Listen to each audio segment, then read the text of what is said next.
stand to gain another yard. We got to go out there and we got to take it. You take their game and you shove it right back in their face. That's how winning is done. A team is something you belong to, something you feel, something you have to earn. If we don't come together, it's over. And I guarantee a week won't go by in your life you won't regret walking out, letting them get the best of it. I'll ask you one last time. To be the best that you can be. Play like champions. Win. It's about heart. It's about who can go out there and play the hardest. It's about how hard you can get hit and keep moving forward. I don't care what the scoreboard says at the end of the game. In my book, we're going to be winners. In any fight, it's the guy who's willing to die, Willing to take the hits. who's going to win that inch. Let me tell you something you don't let in. Nothing come between us. On this team, we fight. And we shut them down because we can. 5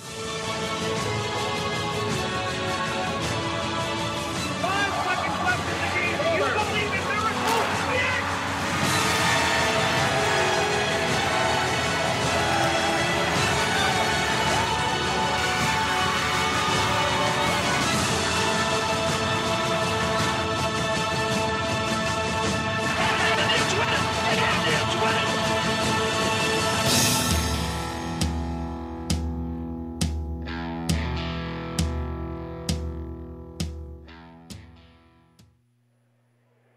Good evening and welcome to Macomb Fieldhouse for PSAC Wrestling Championships.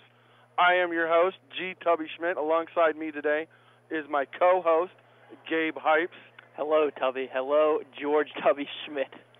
You like that? I don't. All right. Well, anyhow, we're here. We're getting ready to go for the championship rounds. As it stands right now in your team score, Lock Haven has this all but locked up, 133.5 points for first place. Behind them, Edinboro, the host school, with 106.5 points, and directly behind them, Clarion with 106. So it's going to come down to the wire. Yeah, at least for second place. Yeah, it's going to be a battle for second place. Lock Haven has this all but locked up. Then following Clarion in fourth place is Pitt Johnstown with 77.5. And right behind them, as soon as it comes back up, there we go, is a Mercyhurst with 61, Gannon with 53, Kutztown with 52, Bloomsburg with 41, Seton Hill with 29.5, Shippensburg with 21.5, Millersville with 20.5, and rounding it out is East Stroudsburg bringing up the rear. So we have a lot of excellent matchups for you tonight, kicking off with 125 pounds. No surprise for us here at Edinboro. Sean Russell made it to the finals. He had a bye in his first round, got a tech fall over Jay Klein. That's Josiah Klein of Lock Haven. And then he also,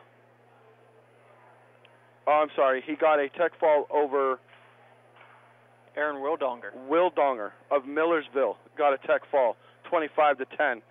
And then he pinned Josiah Klein of Lock Haven in 6 minutes and 1 second. He will face Alan Diltz of Seton Hill, who got here by way of pinned. He pinned his way here as he took on Drew Massetti of Bloomsburg, pinned him in 6 minutes and 13 seconds. And then he pinned Gavin Park of Clarion at 2 minutes, 6 seconds, and then got a 4-0 decision against Austin Pittrell of Kutztown. Yeah, I mean, this was Russell's bracket to lose, and he's come out. He had that bye to start out, but then coming out and just completely dominating, like you said, at tech fall 25-10. Wasn't very competitive all the way up through, and then he got a pin at the 6:01 mark.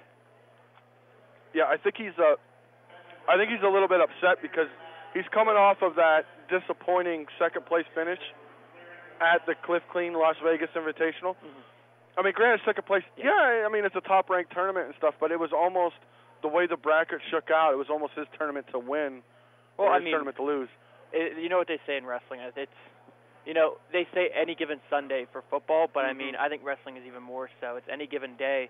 Anybody can beat anybody. We saw here the first matchup of the year for him, where they were taking on it was either Bakersfield or Bucknell.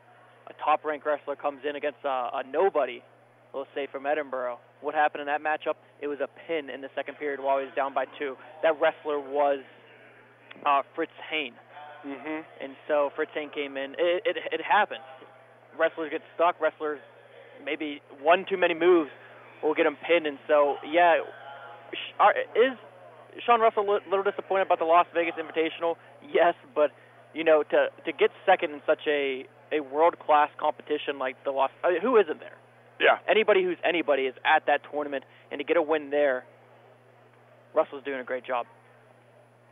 So we'll go ahead and move on now to 133 as Corbin Myers, another ranked wrestler for Edinboro, will be representing Edinboro in the finals. He'll be taking on Andrew Schutz, of Bloomsburg University. Myers got there by way of major decision over Cole Rush of Shippensburg, and then he got another major decision over Alex Bader of Millersville, and then he got not a major decision, but a decision over Roshan Cooley of Clarion. Schutz. I'm going to say Schutz all the time because I still want to put an L in there, Gabe, and I apologize. Schutz got there by pinning Rodney Sunday of Seton Hill and getting a 3-2 decision over DJ Thelman of Lock Haven. Yeah, we'll have to pick it up just a little bit, just because we're probably going to be starting just soon. They're clearing the mats, but just the tail of the tape so far. Corbin Myers coming into this one 11-5. Andy Schultz coming in. Schutz, now you're doing it to me. Andy Schutz coming in 13-2. A redshirt sophomore versus a redshirt senior. All right, next up at 141, it will be Brock Zacherl of Clarion versus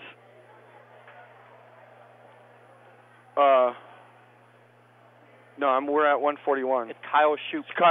There you go. That's it, of Lock Haven. Yeah, Brock coming in at 12-0. Kyle Shoop's coming in here 12-3. Redshirt junior versus a redshirt sophomore. So Clarion versus Lock Haven. So no longer an Edinboro matchup. Edinboro only has 4 wrestlers competing in the finals. And I wanted to mention this, but I couldn't catch a word in there when you're talking about Clarion versus Edinboro here. Edinboro only up by 0.5 points. Guess how many wrestlers Edinboro has in the finals? 4. Clarion also has 4, and they also have a matchup a little bit later we'll go into. So it's truly going to come down the wire for second place in the PSAC. All right, at 149, there you go. It'll be Ronald Perry of Lock Haven taking on our very own Peter Pappas of Edinboro. Ronnie Perry coming in on the season 9-1, a redshirt senior from Christiana, Pennsylvania. And Pappas, we've talked about him quite a lot, a true freshman coming in here, 10-3 already in his Edinboro career. And we're expecting big things for this guy. Right. At least I am. I'm very, very high on Peter Pappas. And then at 157, it'll be Mac Tanner of Clarion going against our very own Andrew Shomers of Edinboro. I believe this was the match you alluded to earlier. This is the Clarion v. Edinboro, a rivalry in the making. 0.5 points separating them in the team score for second place. This one's probably going to be the big one. It's the last matchup for Edinboro of the day, at least for the championships. We have a bunch of other wrestlers in 3rd and 4th and 5th and 6th especially, but this one's going to be major. Shomers coming in 14-3, Mac Tanner's coming in at 7-3. Then at 165, it'll be Chance Marsteller of Lock Haven taking on Michael Raccioppi. Recipio. We'll say that. Recipio. Yeah, Marsteller is coming in 15-0. So this is the matchup that I kind of have been interested to see. It's a redshirt junior, 21-5 in his career. We talked about him before, and he is a transfer from Oklahoma State He is ranked 8th by Intermat. He's had kind of a weird collegiate career, but he's at Lock Haven now. He's ready to go, and he'll be taking on, like you said, Mac Raccioppi. We're going to struggle with that all night. Maybe we'll just call him Mike from East Stroudsburg, who's coming into this one 9-1, a redshirt sophomore. And then at 174, it'll be Tyler Reinhart of Pitt Johnstown taking on Jared Siegrist of Lock Haven. Yeah, Tyler Reinhart, another undefeated wrestler, senior, 78-19 career record at Pitt Johnstown, and he's 8-0 right now. He's a 3-time NCAA Division II national qualifier. And on the other side, Siegrist from Lock Haven, 8-7 so far this season, 29-17 in his 2 years wrestling for Lock Haven. And then right after that at 184, another good one. It's Corey Hazel from Lock Haven once again, sitting at 8-4 on the year, a 34-16 career record at Lock Haven, taking on Greg Bulsak, 4-1 on the year, and he's a redshirt freshman also, so he's 4-1 in his career. And we'll take a little bit of a break with that, and we'll come back and give you the rest. We're going to be here for the national anthem. Don't go anywhere. We will be back in 1 minute right here on the Edinboro Sports Network. Amplify your not-so-common rock knowledge with the Dewey Decibel Hour. Tune in to 88.9 on Thursdays at 5 p.m. for rock trivia, music news, inspiring quotes, and of course the best of WFSE rock radio. Don't miss any of the transmission by streaming live on EdinboroNow.com. The Dewey Decibel Hour, Thursdays at 5. Don't miss the bell. So you don't have to miss even a minute. It's the Fighting Scots in action on the Edinboro Sports Network. On the radio at 88.9 WFSC and online at EdinboroNow.com. Video of many home games is also featured on ETV. This game broadcast is underwritten in part by the Edinboro Hotel Bar at 100 Meadville Street in downtown Edinboro, providing a variety of lunch and dinner items every day. Details are available at 814-734-5103 or online at EdinboroHotelBar.com. The Edinboro Hotel Bar, where you had me at hotel.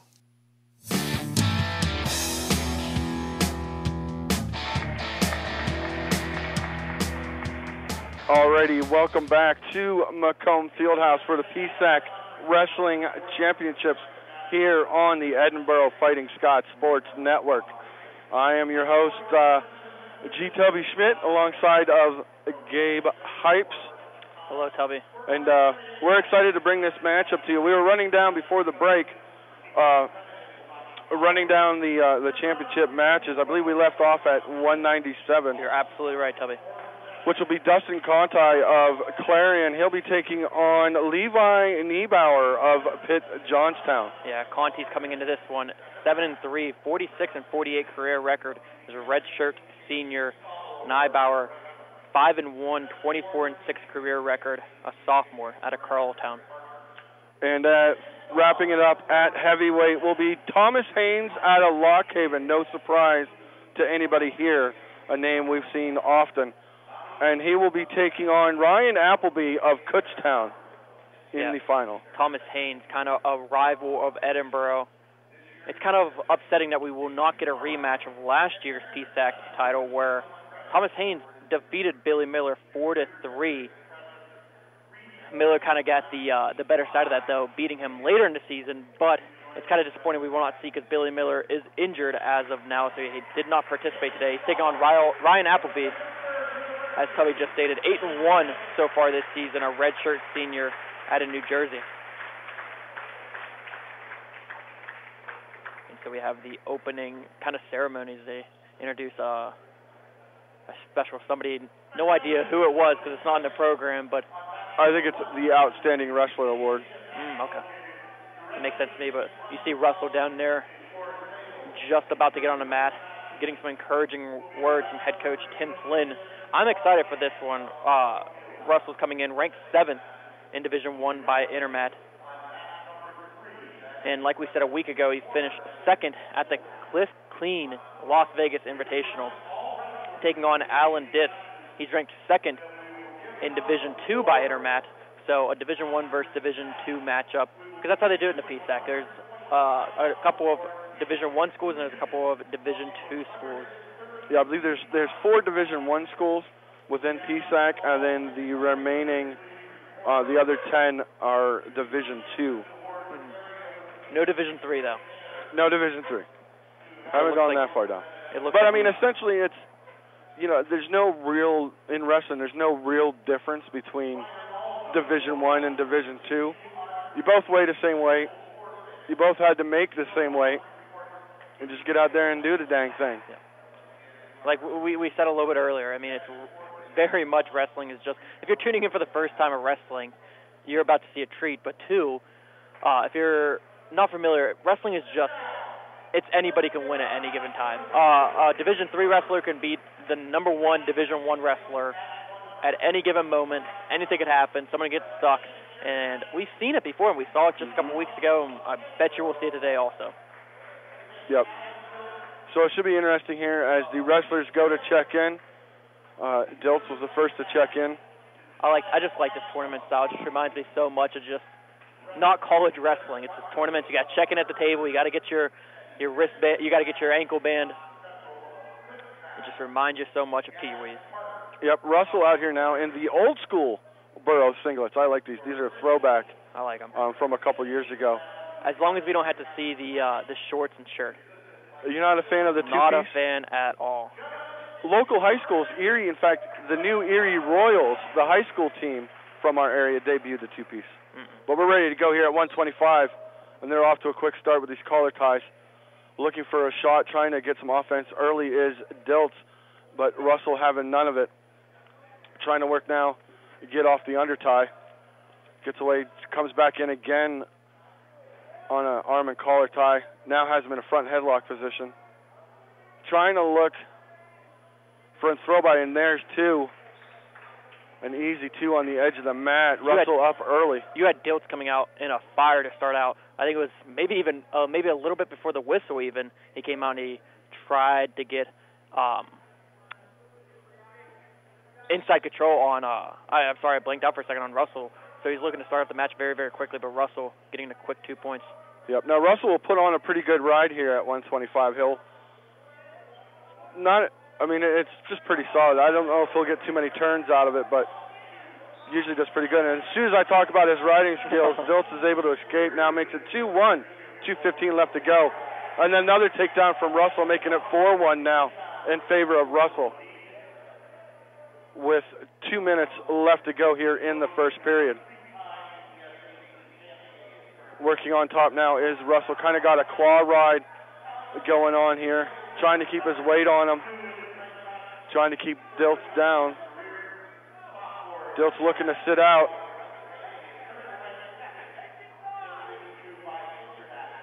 Maybe Russell thinking chin drop there, but nothing doing. Still in this underhook kind of claw ride. And Diltz is up and out.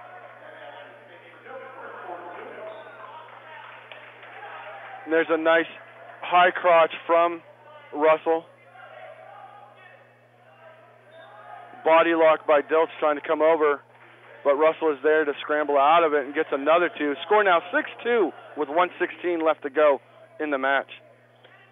That was a good scramble by Russell. It looked like he might have lost it for a second, and Diltz might have had the 2, but Russell just getting behind him at the right second. Just a little bit too much. We've seen that with Russell throughout the year. We're seeing it now, where Sean Russell, very, very good on his feet, but on top, it's kind of push him off, get back on your feet, and take him down. And I haven't seen very many wrestlers compete with Russell in neutral position. No, he just has a blistering pace from his stand-up and just constant motion, constant attack. Still trying to work now, trying to bring Diltz down, work him down flat. About 35 seconds left to go here in the first. Russell again chops the arm, looking to roll him through. Still up 6-2. Has a minute 48 of riding time here in the first period. 23 seconds left to go. Working on the edge of the mat, and they're going to call it stalemate. Bring him back in the center and get him restarted. Diltz will take the bottom position.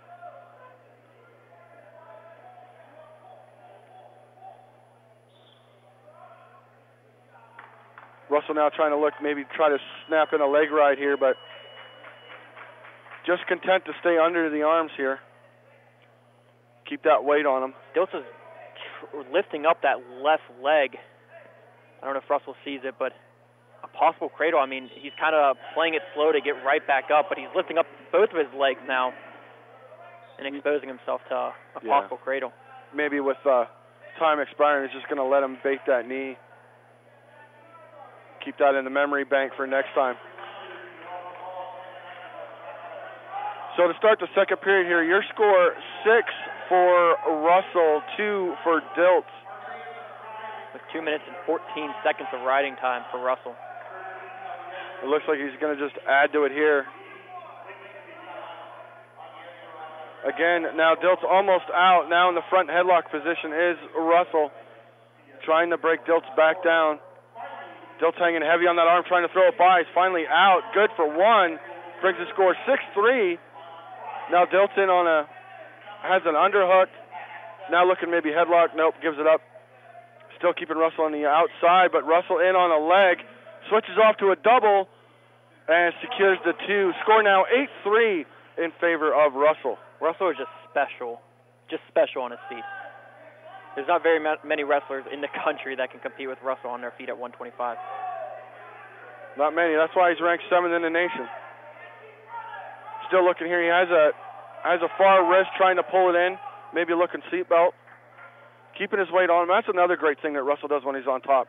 Stays up on his toes and keeps his body on his opponent, forcing his opponent to carry all 125 pounds of him. 8-4 your score right now in favor of Russell with about 48 seconds left to go here in the second. Nice high crotch by Russell. Again, switches off to a double. Rolls through, finishes. Now looking cross-face and a turn. Like clockwork, Tubby. Just like the way we teach it in the wrestling room, Gabe. Maybe you. Okay. Well, maybe not me, but somebody. Now looking wrist control underneath. Trying to pull back in, maybe thinking armbar half. 17 seconds left to go. Score 10-4 in favor of Russell. Diltz looking very tired on bottom. He's had pretty much this entire match spent face first. Just having to, like I said earlier in the match, Russell does an excellent job of forcing the other guy to carry him the entire way. I mean, I don't care how much you lift, but trying to carry your own body weight for, 5 minutes solid. And Sean Russell would choose neutral. It's been working out so far. Yep. No reason to go underneath here. 10-4 the score as we start the third period here. Again, another shot by Russell, brings it back up. Now looking headlock. Goes to roll it through. Tries to throw it by and scoop behind, but Diltz is ready for it. Pops quickly back up on his feet. There's a duck under. Nice, slick move for Russell for another 2. That's 12-4 now in favor of Russell. 1:30 left to go. Russell cuts him. I guess he's trying to think here tech fall? Trying to get major decision points? There's a reason why he was named 2017 PSAC Wrestler of the Year, and Russell's looking to try to go 3 for 3 on PSAC championships with this match. Yep, another nice smooth duck under high crotch there for Russell. Now thinking turn. Scores now 14-5. Russell cuts him again. 14-6 now the score with a minute left to go here in the third period. Russell now in that front headlock position. Looking to crack it down. Tries to run it by.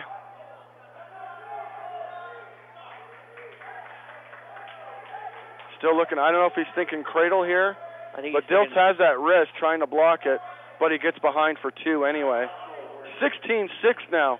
33 seconds left to go in the third. He has that wrist. He might be thinking gator roll right here, but no, he's going to kick him back out. It's good for a 1-point escape for Diltz. 16-7 now the score. 19 seconds left. Russell with another takedown. 18-7, 13 seconds left. 10 seconds left. Russell's going to cut him. 18-8 now. Russell in on the leg again. Diltz is trying to fight it off with an underhook, but flips him over. And that's time. Ladies and gentlemen, your champion at 125 in the PSAC tournament, Sean Russell of Edinboro. He definitely earned it, giving away all 8 points to his opponent on escape points. 19-8, your final score. We've been saying it all year long. He's just deadly on his feet, and if he's going to be a two-time All-American, I'm sorry, I can't talk tonight. If he's going to be a two-time All-American going back-to-back, it's going to be because of his work in neutral position. Yep, so now we have 133 finals coming up. Corbin Myers of Edinboro will take on Andrew Schutz of Bloomsburg. Corbin Myers will be the red ankle bands, and Schutz will be in the green.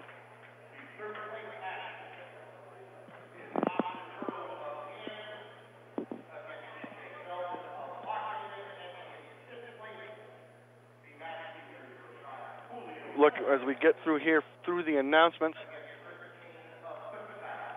they're announcing the other matches. At the same time as these champion matches are going on, also third place matches are decided, and the fifth place matches are decided. And we're underway here at 133. Myers versus Schutz. There's a nice ankle pick attempt by Myers, but stopped by Schutz. Schutz now with the underhooks. Might be thinking roll here. Myers staying heavy on that elbow. Now standing up with it, now backing out. Score still 0-0. 2:30 left to go here in the first.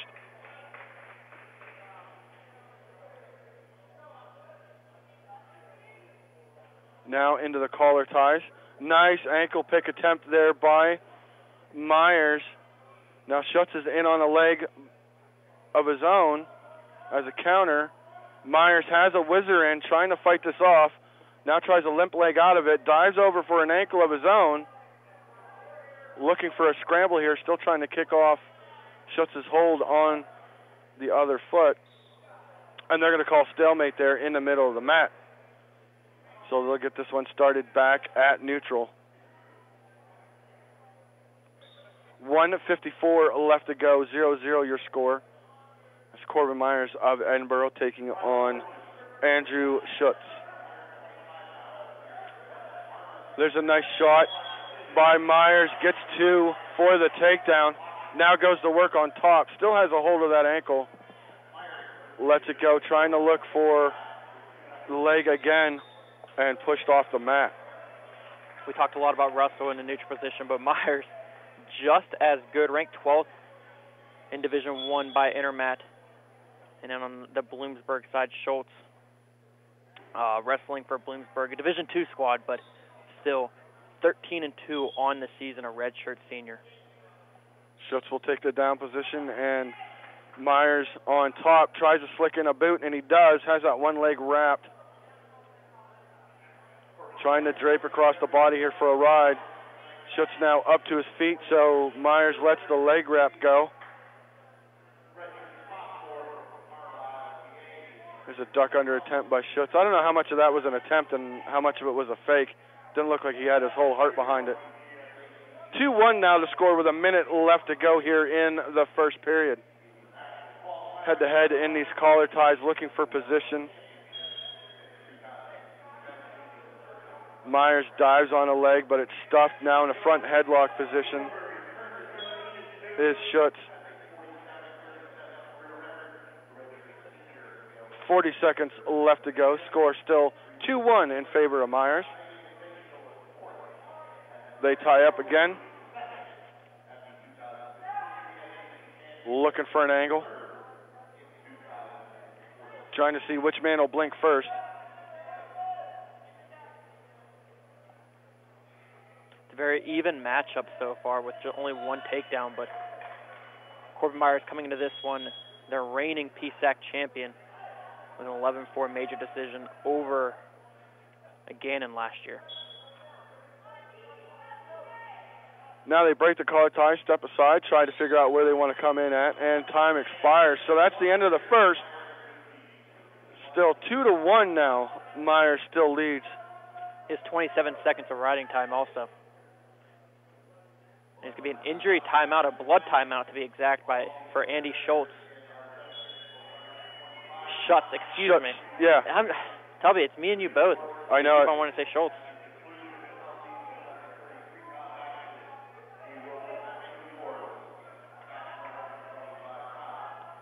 I should probably fix that tweet I put out because I also put Schultz on that one. That would be helpful. Yeah, but it looks like blood timeout is over now. And it's going to be Schutz's decision, and he's going to choose to go down. Yeah, it's a pretty good decision here early, trying to get some points as quickly as you can. It's only a 2-1 match. Myers looking to put a ride on here, but Schutz is up to his feet now. Big lift by Myers, trying to return him back to the mat. Almost loses control. Still tight around the waist, looking to trip him back is Myers. Another lift and return. Schutz is trying desperately to break that grip. Drops down to a leg, does Myers. And they're off the mat. Score still the same at 2-1 in favor of Myers. A good explosion by Schutz to get thrown back down by Myers and explode right back up. Myers, though, he's been right behind him the entire time and still has the strength to lift Schutz back up over his head and bring him back down to the mat. Not a good explosion that time. Schutz will stay on the ground, and Court Myers is going to look for back points here. Yeah, trying to keep him down. And finally, Schutz does escape. Good for tying it up now. 2-2 with 1:15 left to go. But it is worth mentioning Myers now 109 for riding time. So theoretically, it's 3-2, but there's still a whole nother period. And a nice ankle pick. Takedown by Myers. He's been shooting that all match long, and it's about time he finally hit it. So it's 4-2 now in favor of Myers. Tell me, that was so quick. I almost didn't catch it. Quicker than a hiccup. Now he's got that leg lace. He might be looking for the crossface here. He's got one leg in. Trying to go oxbow. And try to get him turned. Yep, that's exactly what he's looking for. Oh, that's painful. Ref is screaming, watch out for the potentially dangerous. Yep, especially the way he's got that knee turked here. Trying to get pressure to get him over. He's going to try to trap that knee that's posted to get him over. I don't know if he has enough time left here to work with 15 seconds left to go in the second period. Still up by 2. Riding time now up over 2 minutes, so it's all but locked in. Yeah, but no stalling called down low. Myers had that in deep, but just trying to play out the final 30 seconds and just kind of laid there. But it'll be Edinboro's decision, and Court Myers is going to go down. Yep, try to pick up some extra points and escape here. Fires up right off the whistle, but quick on the ankle is Schutz. And finally, Myers is free. Score now 5-2 with 1:50 left to go here. You say finally like it took him a while. It took him about 7 seconds. Well, yeah, I guess. Maybe I just expect a little more. We always do. I always do. On the reigning PSAC champion, we kind of do. Oh, a little bit more. So now they go heavy on the head again into these head and collar ties. Still trying to get one another out of position, looking for an angle here.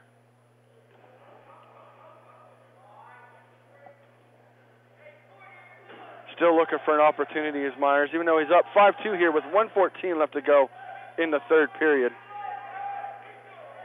He's also pretty much wrapped up riding time, so 2 minutes and 1 second of riding time is going to give him one more point. There's a low single attempt by Schutz. He's got to be thinking, I got to be hitting the desperation button here soon. Only down by 3. Takedown and escape will do it for you.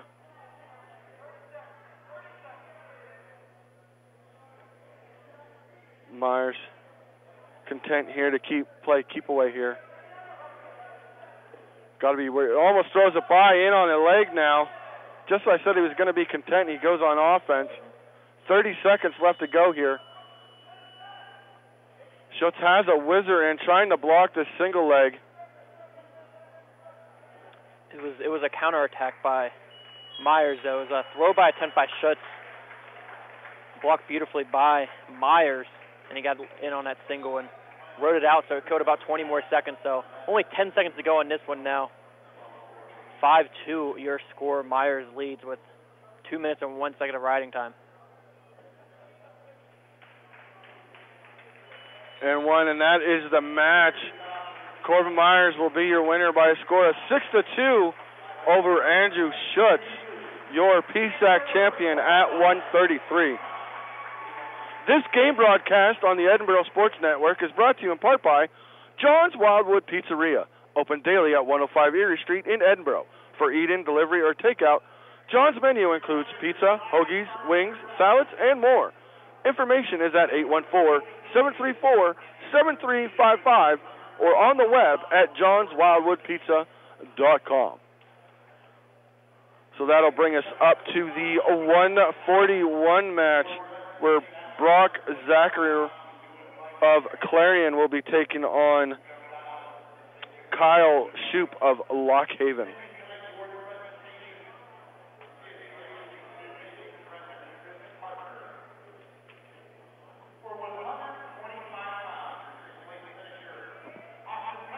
And now they're announcing the place winners for the 125 round.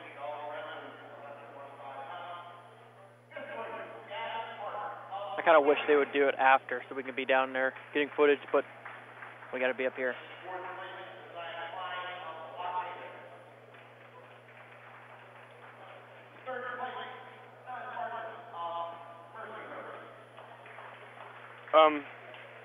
Yeah, so as they're doing that, we'll go ahead and break down the last two matches. A lot of offense with the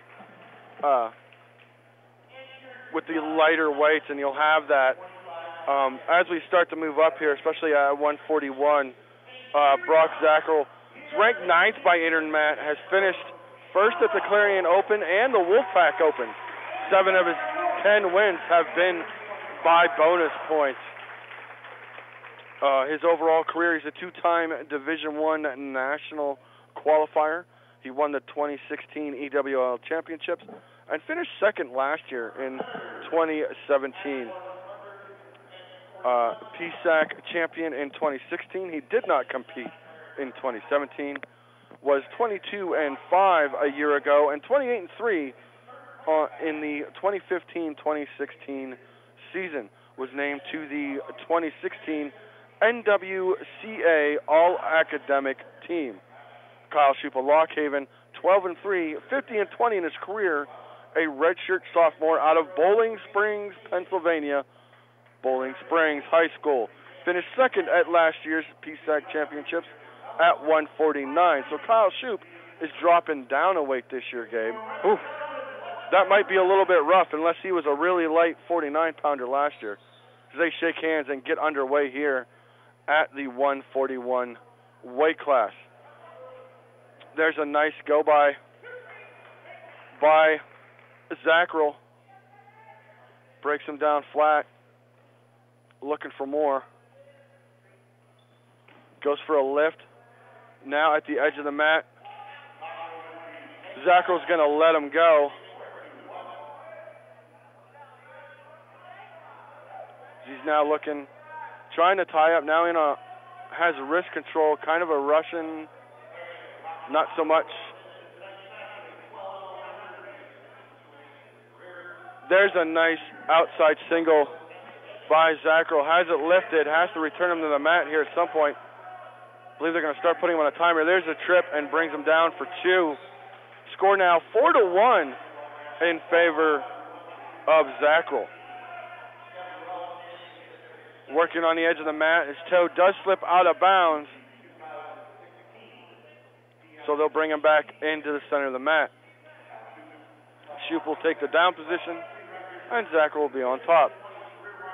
Something kind of new this year they're doing in the NCAAs is they have, when you're on the outside, as long as part of you is still inbounds and there's room to work, they're going to let you wrestle. But the minute that your foot, say, slides over that line, then you're truly going to be out of bounds and they're going to restart you. And I agree with that. Yeah, it makes perfect sense to me. If you're going to work, let them work. Now just a fight for inside control.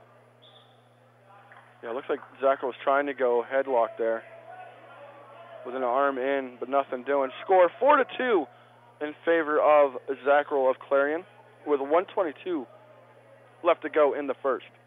We should say, if you're watching on Edinboro Now YouTube page, it's Lockhaven in gray, and in dark blue, that's Clarion. Still working now out of these head and collar ties. They separate, trying to re-gauge, re-attack. Just under a minute left to go here, and Zacherl in on the leg and quickly up to the body. Now looking spiral ride, but Shoop has a hold of that hand. Your score now is 6-2 with 40 seconds to go in the first period. Now it's 6-3. Yep, Zacherl lets him go. Again, angling for position here. They separate. Zacherl didn't like that tie up. Goes for the other leg now. Up high on a single. Looking trip. Gets it, brings him straight back to his back, trying to pin him here on the outside of the mat. He had the opportunity to get a couple of back points, but Shoop, knowing when to give up, wasn't allowing Zacherl to bridge his way up. So a good move down low by Shoop, giving up 2 points there, but it could have been a whole lot worse. Could have been a whole lot worse. Score now 8-3 now beginning of the second period.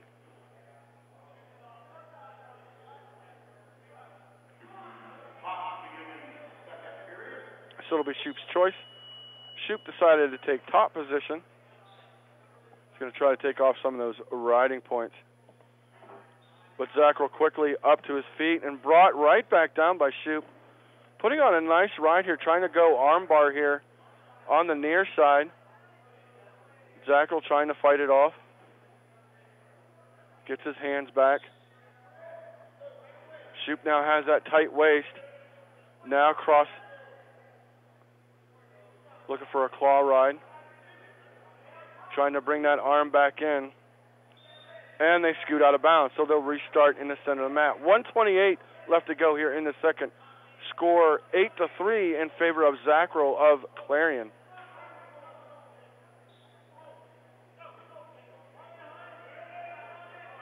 Zacherl now trying to get up to his feet, breaks the grip of Shoop, trying to run it, but nice trip by Shoop to bring him right back down to the mat. Still trying to work a turn here is Shoop. But Zacherl just kind of content to just sit there. I mean, I'm not sure if it's like, it might be within the realm of stalling, but not quite. It's like, I don't know, it's like a semi-stall because Shoop just doesn't appear strong enough to turn him. Shoop has already been given a warning for stalling, so the second one would give a point. Score still 8-3 now in favor of Zacherl, the Clarion wrestler, who's currently in bottom. Shoop of Lockhaven trying to put on a ride here. 43 seconds left to go. He's doing a fairly good job here at getting all this riding time clicked away here. We are currently at the 141-pound weight class. They will go in order after that, 157, 165, and throughout the night to end with heavyweight. You can follow along right here on 88.9 WFSC Fightin' Scots Radio, or watch on Edinboro Now YouTube page, or you can follow along if you aren't able to do anything on the Edinboro Now Twitter.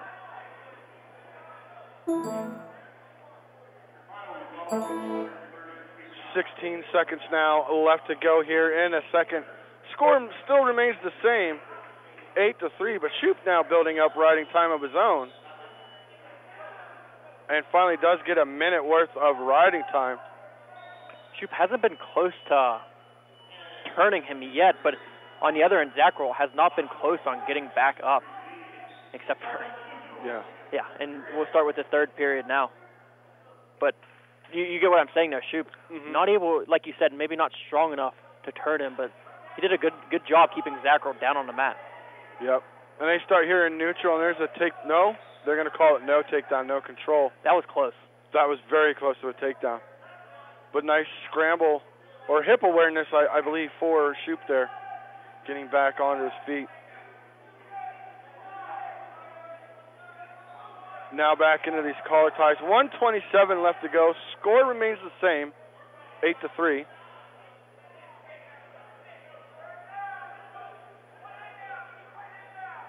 Still looking, kind of feinting, trying to get an angle.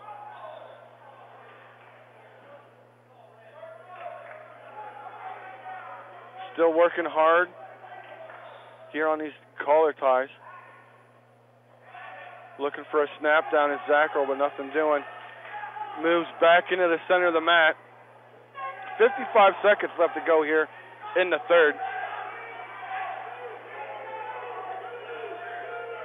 Score is 8-3, still in favor of Zacherl Clarion. There's a nice shot attempt by Zacherl, but stuffed by Shoop.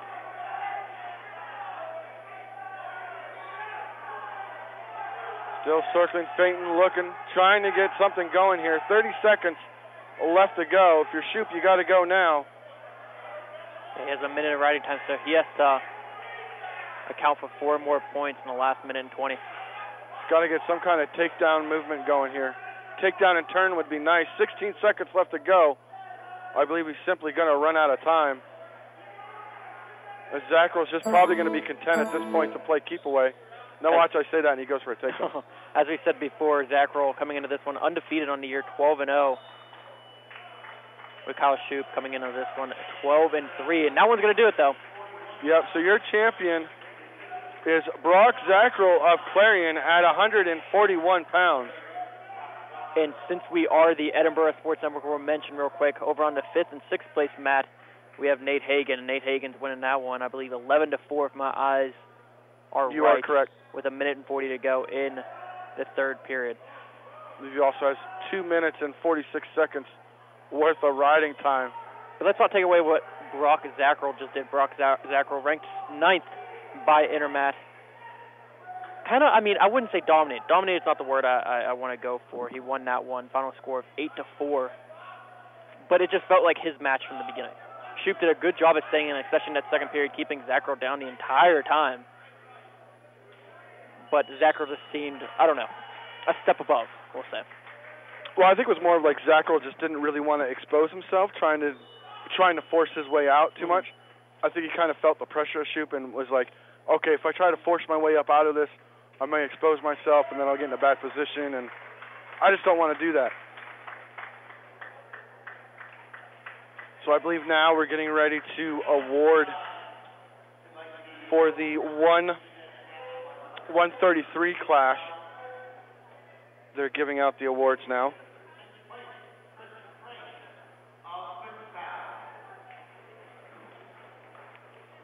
We're bringing you all the action live on the Edinboro Sports Network, thanks to sponsors like Bonnell's Auto Group, featuring collision services in Erie and Fairview, auto glass replacement and repair in Fairview, auto sales in Erie and Fairview, and full rod shop services and restoration in Fairview. Information on each service is on the web at bonnellsauto.com. Standing at the top of the podium, back to back. It's going to be... Do you want to Corbin Myers, yeah. I was just letting you go. I wanted to wait till they actually announced it. They didn't announce it yet, and they finally do. Sports Information Director down there announcing Corbin Myers, a 133-year champion. Edinboro clearing off the first 2 weight classes. Couldn't take the third, but they're going to be back in the fourth. That's going to be Ronnie Perry of Lock Haven, sitting at 9-1 on the year, taking on the freshman, Peter Pappas, 10-3. Yep, freshman phenom, I believe. Pete's out of New York, correct? What did you just say?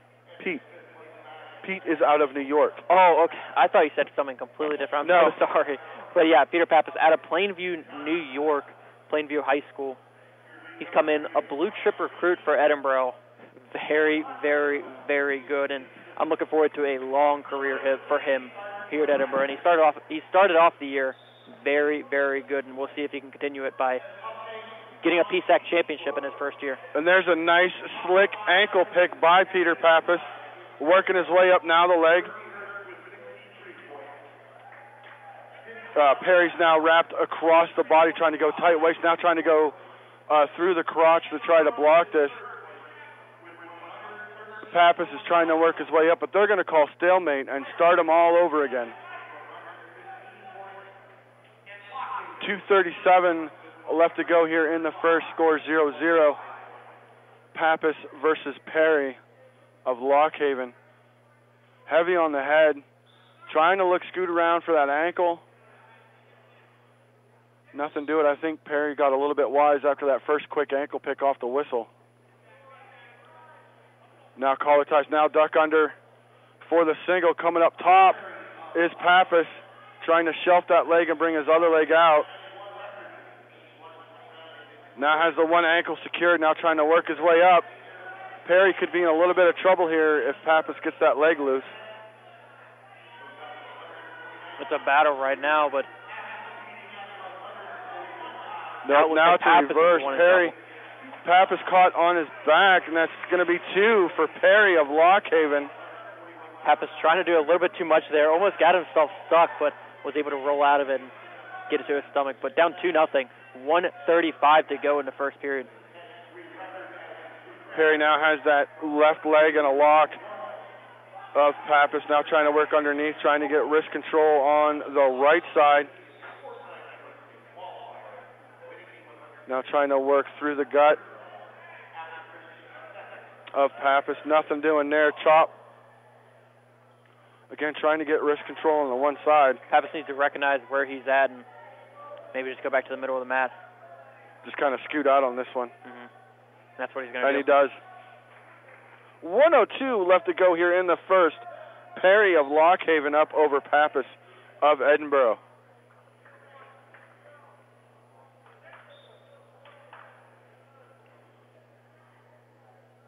Pappas will start from the restart on the bottom position here.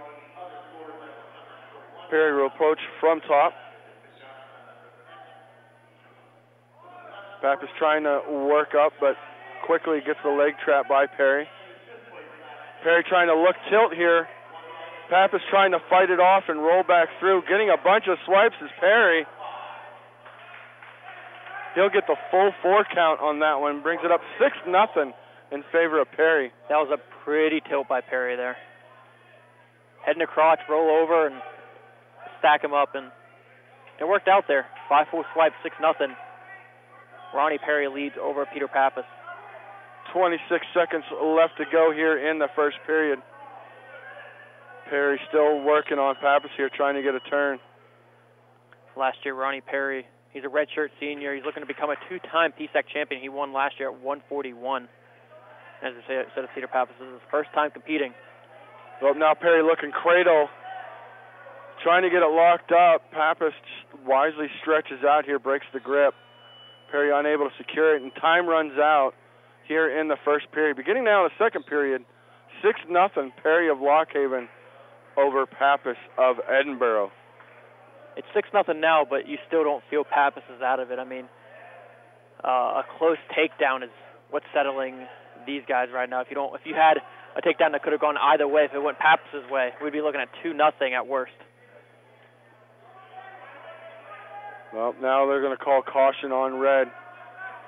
Again, we are going to be a little bit biased because we are the Edinboro Sports Network, so we are going to be kind of talking more about the Edinboro wrestlers, so forgive us for that. And Perry is up and out quickly from Pappas. Brings the score now 7-0 in favor of Perry from Lockhaven. 1:46 left to go in the second. There's a nice ankle pick, but well defended by Perry. Pappas looked in deep on that one from up here. Just couldn't pick it up. There's a duck under attempt by Perry, nothing doing. Looking duck under a high crotch.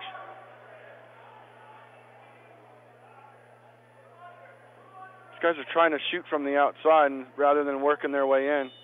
Now they get in. There's a nice, well, it was an attempt by Pappas. Now cracked down by Perry. Perry in that front headlock position.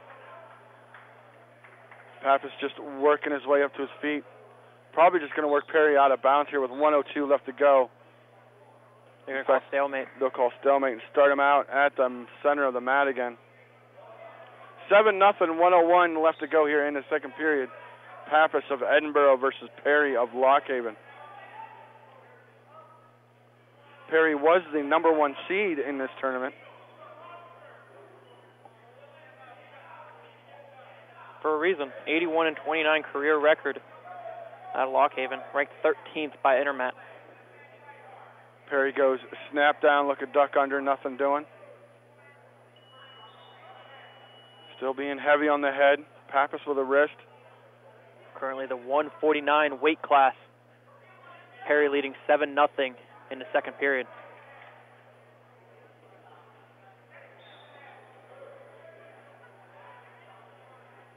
Still working, trying to get his shots off, is Pappas, but I think the freshman just, I don't know, maybe just in a little bit of deep water here against Perry, the more experienced wrestler. And that'll do it for the second period. Perry still on top, 7-0 as we enter the third. Neutral is the choice to begin the third. I can agree with it. Pappas immediately want to go to neutral. He didn't show much life on bottom or top. He has been showing life in neutral, just has not been able to finish so far. Yep, Edinboro wrestlers are very good off their feet from the neutral position. Real quick, lots of offense. Now in his front headlock is Perry trying to crack down on Pappas. Pappas being heavy on that elbow, trying not to give too much away to Perry. Perry lets it go, trying to look ankle, trying to look snap, nothing doing. Pappas now hitting desperation mode as he's amping it up a little bit, getting a little bit more intense with the hand taps here to the head. Nice shot attempt by Pappas, nothing doing. Circles by Perry, nothing doing. 1:08 left to go here in the third period. 7-0 still in favor of Perry of Lockhaven. Duck under attempt by Perry, slides right by. Pappas is probably still thinking ankle pick here. Seems like his go-to bread and butter. 45 seconds left to go here in the third.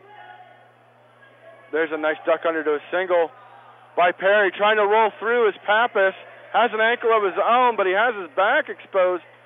But it's going to be 2 for Perry as he comes out on top of the scramble. Brings the score now 9-0 in favor of Perry. 22 seconds left to go here in the match.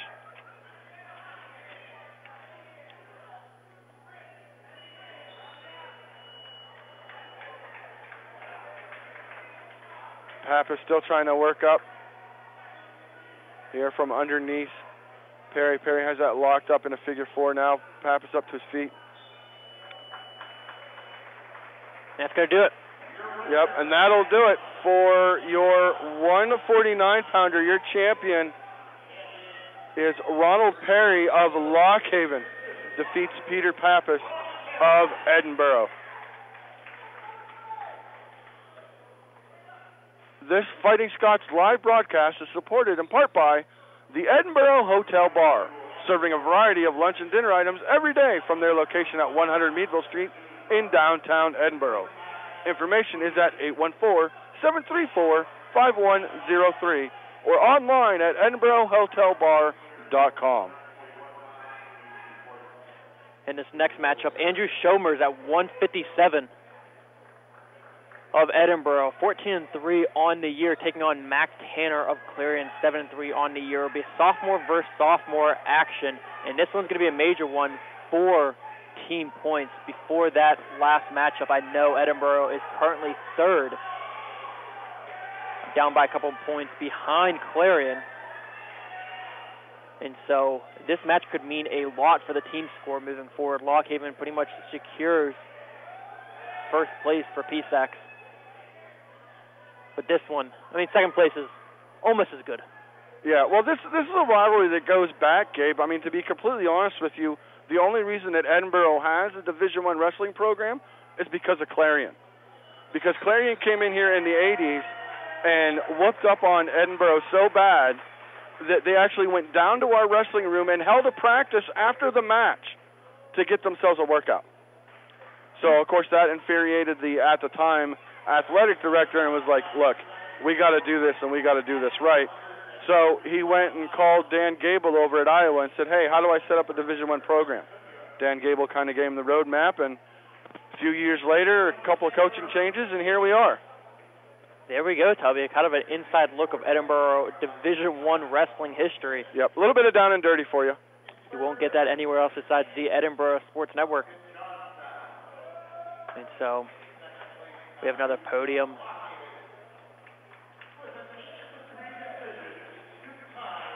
Yeah, this will be for 141. It'll be 141. We have Nate Hagan in 5th place for Edinboro, and then your champion at 141 is going to be Brock Zacherl.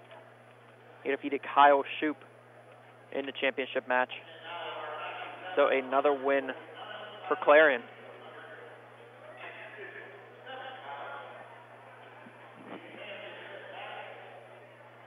Try to get the updated team scores here. They're not showing them in here. They've been kind of announcing them. Before that last matchup, I know it was Edinboro at 3, Clarion at 2, and Lock Haven at 1. Yeah, I'm trying to look here on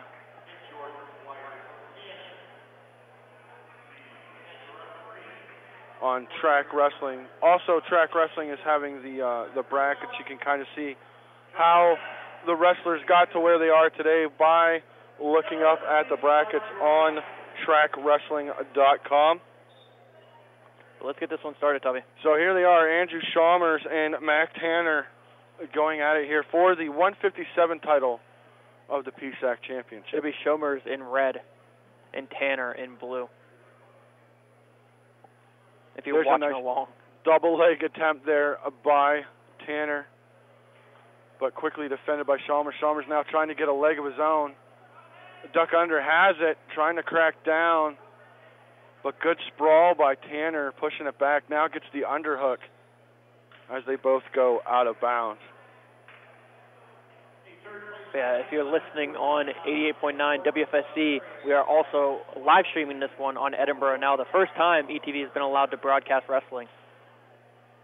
So make sure you tune in there also. 2:20 left to go here in the first period. Score 0-0 between Shomers of Edinboro and Tanner of Clarion. Shot attempt by Shomers. Good defense by Tanner, getting his hips back. They work here now back into the center of the mat. Nice double leg attempt, trying to finish is Tanner, and he gets the 2 right on the edge of the mat. Shomers trying to work up. He's now on the timer. You only have a certain amount of time you can hang out on the legs before you have to wake up, work up, or let it go. And they're going to call it dead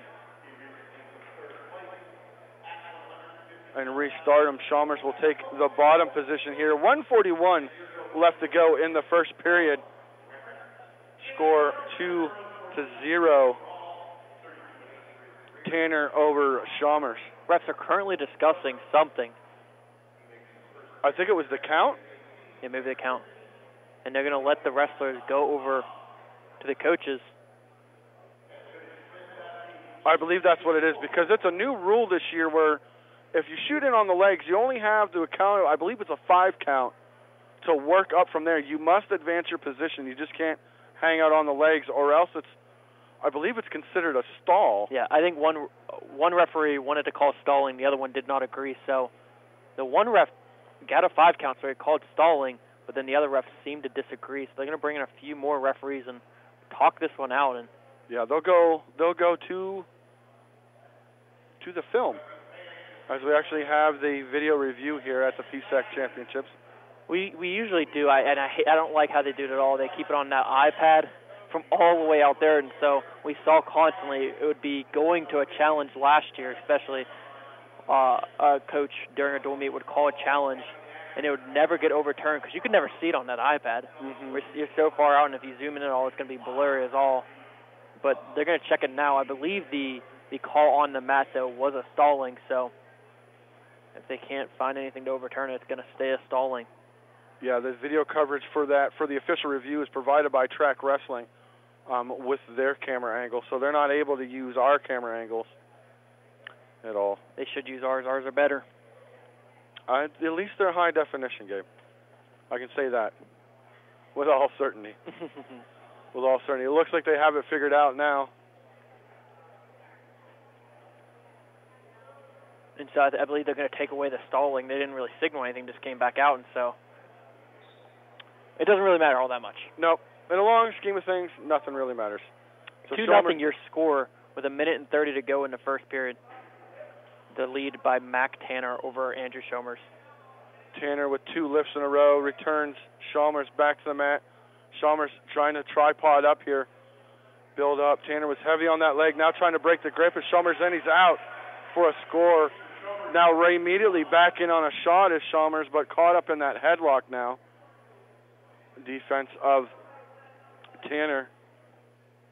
2-1 your score now with just over a minute to go in the first period. Tanner's leading over Shomers. Yeah, working back now in the center of the mat, trying to get into this tie-up now as they're forehead to forehead. Now into the head and collar tie. There's a shot attempt by Shomers. Has the leg. Can he bring it back in? Good defense by Tanner, just feeding him a ton of hips, pushing on the head, getting him away. They'll start all over. We haven't had a good matchup so far in these championship bouts. They've kind of just been a little lopsided. But it's looking like this one's going to be pretty good as we're coming to the end of the first period. Your score 2-1, Tanner leading over Shomers. There's a nice single attempt by Tanner. Well defensed, though, by Shomers. Still looking, still trying to. 6 seconds left to go here. I think this is pretty much where it's going to end out here for the first period. I mean, these guys seem pretty evenly matched up, Shomers and Tanner. Yeah, I mean, they're both sophomores. Shomers a redshirt. Mac Tanner a true sophomore. 14-3 on the season is Andrew Shomers. 7-3 for Mac Tanner. But Shomers kind of got more of the accolades so far. He's ranked 15th in the nation by OpenMat.com. Right. Tanner won the decision there, deferred to Shomers. Shomers chose down and got the escape point. So now it's all tied up at 2 with 1:48 left to go. Tanner in on an ankle, diving over through the crotch is Shomers, trying to lock this up. It's going to be hard for Tanner to try to... Tanner's trying to come out the backside, rolling Shomers onto his back. Comes out the backside. Did they award 2 on that one? They did. Yeah. Trying to sit and switch is Shomers, looking for the reversal. Awfully close. Got to stay in bounds, though. Shomers is right there, just got to finish. But he might go out of bounds here. That looked like 2. That might be 1. At least 1. He has 1. Now 2. He has 2 for the reversal. Now all tied up, 4-4. 1:04 left to go here in the second period. Shomers now goes to work on top. Has a leg lace there on the left side, looking for wrist control here underneath. Maybe thinking wrist control half. Nope, now trying to bring in that other one in tight on a seatbelt.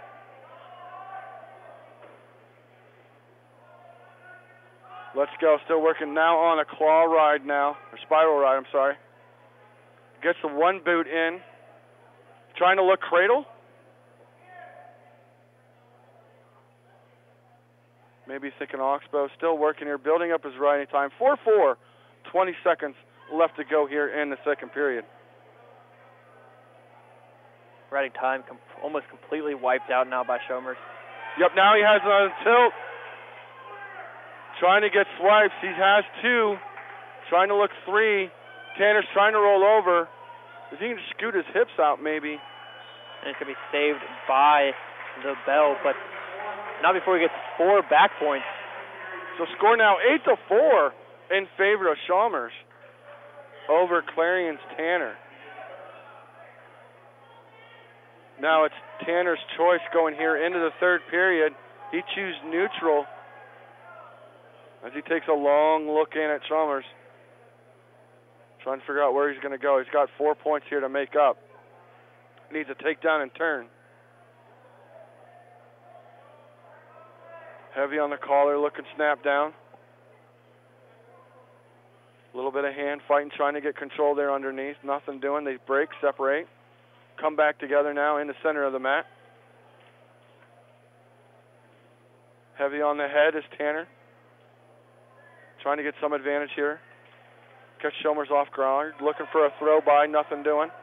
1:20 left to go here. 8-4 still your score in favor of Shomers of Edinboro. Now over tie on the right side for Tanner. Slips out of it, does Shomers. Ankle pick attempt by Shomers. Now has Tanner in his front headlock position. Trying to look cracked down. Over tie for Tanner. Comes up with it. Tries to drop down on the leg to Shomers. Has it. Has a single leg. Trying to work his way through it. But heavy on the hips is Tanner trying to block this one. But Shomers just going to lift him up and throw him over like a sack of taters. Nothing doing, though. Still has to collect the hips in order to score 2. That's 2. Shomers now extends his lead 10-4 with 35 seconds left to go here. We were talking about wanting a competitive match, but Shomers taking over now with under 30 seconds to go in the match, leading 10-4. Has a figure 4 locked on that right leg of Tanner, does Shomers.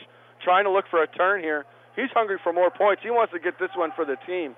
He's trying to secure second place for the Fighting Scots.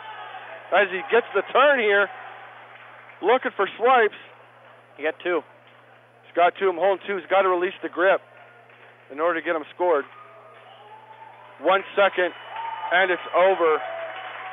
12-4, your champion at 157, Andrew Shomers of Edinboro.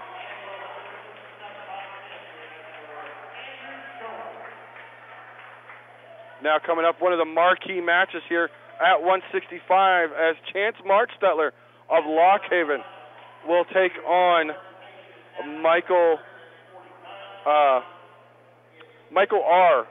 of East Stroudsburg. I really don't want to butcher this poor gentleman's name. And it seems like everybody's wanting to watch this one, too, so we really don't want to butcher that, so we'll call him Mike for the rest of the time. We'll call him Mike. But yeah, a matchup of Tynes. Marsteller, we talked about him before, and a troubled road to get here, but he's here now, a transfer from Oklahoma State, ranked 8th by Intermat, 15-0 on the season, taking on Mike from East Stroudsburg, Mike R. from East Stroudsburg, ranked 9th in Division I, and number 1 in Super Region 1. So right behind Oklahoma State, right behind Chance Marsteller, excuse me. He is 9-1 on the season. This one's probably the match. If we had to pick the match of the night for the PSAC championships, this would probably be it. This is probably the most marquee one. Speaking of which, we're bringing you all the action live on the Edinboro Sports Network, thanks to sponsors like John's Wildwood Pizzeria, open daily at 105 Erie Street in Edinboro for eat-in, delivery, or takeout. John's menu includes pizza, hoagies, wings, salads, and more. Information is at 814-734-7355 or on the web at johnswildwoodpizza.com. Makes me hungry, Tubby. Oh, I know it. I can almost smell it from here, Gabe. Mm-hmm. I think that's how Edinboro campus is set up, just to funnel that great pizza smell from John's to waft on and down. I'd believe it. Then they get started here at 165. Heavy on the head, banging around, looking for hand control. These guys are getting after it. Underhook now for Mike R. of East Stroudsburg. Nothing doing on that side. Marsteller not letting them get away with any of it. Over tie on the left side for Marsteller. Chance Marsteller is in gray for Lockhaven. Mike R. for East And there's Stroudsburg a fireman straight to his back with him. So they're going to call 2 for the takedown and 2 back points. Tubby, I was calling it up here. I thought that might have been a pin right there, fall. It Yeah, looked like it was going to be quickly over. Yeah, it almost looked Loudon Swain-esque from Vision Quest. And I know if you're a wrestling fan, you have seen that movie. I don't need to describe it any further. I haven't seen that in years. I just watched it today before we came up. I bet you did, Dubby. Marsteller now working, trying to get the tilt. Has him over, but Marsteller needs to be careful here. He's in a little bit of bad position. They gave him 4 back points for that tilt. So now 8-0 Marsteller over Mike R. of East Stroudsburg. Now looking tilt again. Has that elbow cranked. Rolls him over. Might be thinking pin. Remember how we said this was a marquee matchup? Marsteller taking over right now. Yeah, Marsteller's looking to prove a point. And he does as he gets the pin. Wow. 1:14 left to go. That's a monster. Kind of upset. I kind of wanted to watch him a little bit more, but I guess we'll get about a minute and a half of actual wrestling from him. Okay. I'm still trying to wrap my head around and process what I just saw. But so his matchup, his day is going to go fall, tech fall, and then finally fall once again. And that wasn't even his quickest fall of the day. 26 seconds was his best, but he's ranked 8th by Intermat, 16-0 now in the season. They might have to move him up a little bit more. Yeah, they may actually improve his rating a little bit from this match. Now we'll have to wait for the third place match to finish up here, which is featuring a Millersville wrestler. And I'm not sure who he's... I believe it's a Clarion wrestler for third place here. Yep, it is a Clarion wrestler. I'm not sure of who's who on that one. But I can tell you that this game broadcast on the Edinboro Sports Network is brought to you by Bonnell's Auto Group, featuring collision services in Erie and Fairview, auto glass replacement and repair in Fairview, auto sales in Erie and Fairview, and full rod shop services and restoration in Fairview. Information on each service is on the web at bonnellsauto.com. That was still just an exciting match. I mean, I've heard things about Chance Marsteller. You know, I mean, I've heard about how phenomenal he was. I knew about him from what a standout high school wrestler he was. But to actually see him live in person here at Macomb Fieldhouse, dude lives up to the hype. Yeah, he definitely Very did. talented dude. He definitely did. But we don't have a 5th and 6th place match going on right now. I believe it was supposed to be Fritz Hain of Edinboro. I think it might have got us forfeit at that one. But we do have a 3rd and 4th place match going on right now. But we'll take a little break here. Do you agree? You want to take a little break and come right back? Because we have a little bit till the next championship matchup. Yeah, we'll go ahead and step away here for 1 minute here on the Edinboro Fighting Scots Sports Network. Every day, hundreds of college radio stations take to the air. College radio changes the lives of those who are involved with it and can change those who listen to it too. College radio means finding yourself. It helped me find what I wanted to do in not only school but in life. So support college radio by continuing to listen to this station and supporting the students who make it happen. College radio, now, more than ever. A message brought to you by this station and the College Radio Foundation. For more information, please visit collegeradio.org. So you don't have to miss even a minute. It's the Fighting Scots in action on the Edinboro Sports Network. On the radio at 88.9 WFSC and online at edinboronow.com. Video of many home games is also featured on ETV. This game broadcast is underwritten in part by Bonnell's Auto Group, featuring collision services and auto sales in Erie and Fairview and auto glass replacement and repair along with full rod shop services and restoration in Fairview. Information on each service can be found on the web at bonnellsauto.com.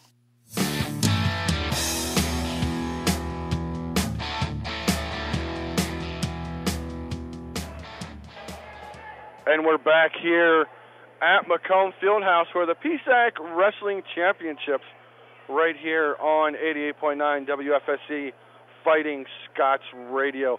Also on streaming live on Edinboro Now YouTube page. Yes. Okay. And there's no way that we know of right now to get the team score.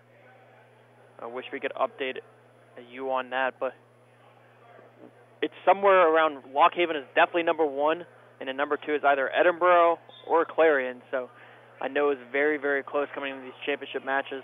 Edinboro is leading by 0.5. Edinboro is done for the day in the championship matches at least. They finished 3-1 from wins from Corbin Myers, Sean Russell, a loss from Peter Pappas, and finally a win by Andrew Shomers. But right now, coming up, we're going to have the 174 matchup. It'll be Tyler Reinhart of Pitt Johnstown coming in undefeated 8-0 on the season, a senior out of Greensburg, Pennsylvania, taking on Jared Siegrist out of Lockhaven, 8-7 on the year, 29-17 overall in his career. He's a sophomore from Mannheim, Pennsylvania. Last year he took 5th at the PSAC championships. And last year for Tyler Reinhart, he got 2nd at the PSAC championship. Right, so as we're waiting now for the third and fourth place match here to finish up, it's got about 55 seconds left to go as the Clarion wrestler trails the Millersville wrestler 9-3. Left to go. So coming up next is the 174, correct? Mm-hmm. Yeah, we just talked about 174, yeah. Jeez, Toby. I know. I'm a little bit.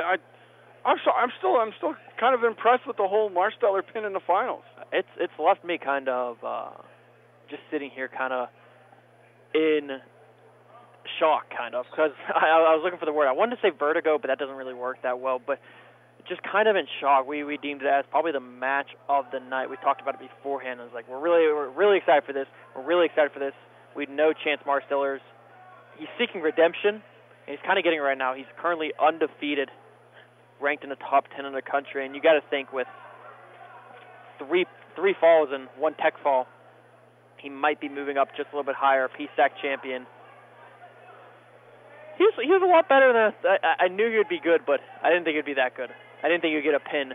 But in these PSAC championships so far, we have not seen a match actually be competitive. So we're looking at the last few weight classes. We're looking at 174. We're looking at 184. We're looking at 197. And we're finally looking at 285 heavyweight. Hopefully one of those will bring us some competitive action. Yeah, so we're getting into my neck of the woods. Yeah. Finally out of the little guys, we're starting to get into the big guys. Everybody knows I have a crush on the big skill guys. That's what I like to call them, the heavy guys. As I'm a heavy guy, and you know I'm raising 2 heavy guys to follow me, so I'm all about the big guy technique, the hang and bang, if you will. Yeah, and so they're doing the podium. Tubby, I don't know what's up tonight. I think it's because I haven't called a sporting event in like a week now after that long weekend of Edinboro basketball. We'll update you on that right now. If you're listening, you're an Edinboro fan. This is the Edinboro Sports Network. Edinboro today, undefeated at Cheney. Excuse me. I wanted to say Clarion, but I knew that was wrong. But at Cheney, the women's team won big time, 80-something to 40-something, and the men's team won by double digits also. So the women's team now sitting at 8-0 on the season, and the men's team right behind them sitting at, I believe, 5-2. So get ready for some Edinboro basketball. I know basketball isn't the most fondest thing of wrestling fans, but still, Edinboro sports doing very, very well this season. And it looks like we're finally now getting ready to go underway here in the 174 championship, as Tyler Reinhart of Pitt Johnstown will be taking on Jared Siegrist of Lockhaven.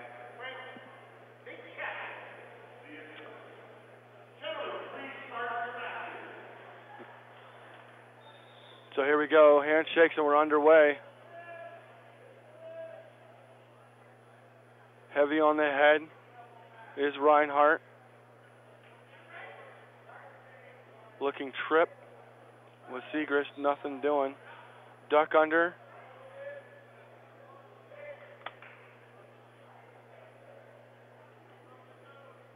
Quick little flurry. Now they're starting to settle down a little bit. And as I say that, Reinhardt's in on a leg, switches off to a double, runs it around, gets the 2. Climbs up looking to put Siegrist on his back is Reinhart. Has a tight waist here, rolls him over, but no, loses the handle and is able to pop out as Siegrist of Lockhaven. Siegrist of Lockhaven in the gray. Tyler Reinhart of Johnstown in the golden-esque type singlet. Tell me this, you were saying that we're getting up to the bigger guys, but this might be the scrappiest matchup of the day if it's anything to take away from the first minute of action. Yeah, I mean, these 74-pounders are starting to fly around like they're 25-pounders. So it's good for us. Two points for Tyler Reinhart leading over Siegrist, who has 1:37 left to go here in the first period. Now heavy into the arm and head and collar ties, duck under for a single. Now looking cradle. That's good for 2 for a takedown. Whoa! Oh, he pops a knee. Ooh, you don't like to see that. Yeah, he got immediately rolled over, and then Lockhaven, Jared Siegrist, rolled over on top of him. So we're going to have an injury timeout here. He felt that immediately. You really, really do not like to see that. And this is the opposite knee of the one he had taped up. Oh. Once again, that is Tyler Reinhart from Pitt Johnstown, undefeated on the year, 8-0. He's in some pain right now. Yep. This score right now, he's leading 4-1. But that injury timeout is running out pretty quickly, under a minute to go now. Oh, geez. We'll take a break with them. We'll be back here in 30 seconds. Don't go anywhere. You are listening to the Edinboro Sports Network.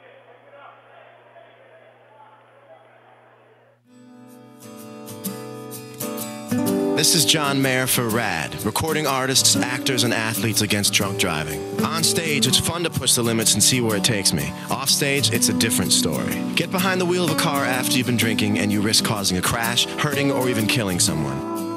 Fathers, be good to your daughter. A public service announcement brought to you by the U.S. Department of Transportation, RAD, the National Association of Broadcasters, and the Ad Council.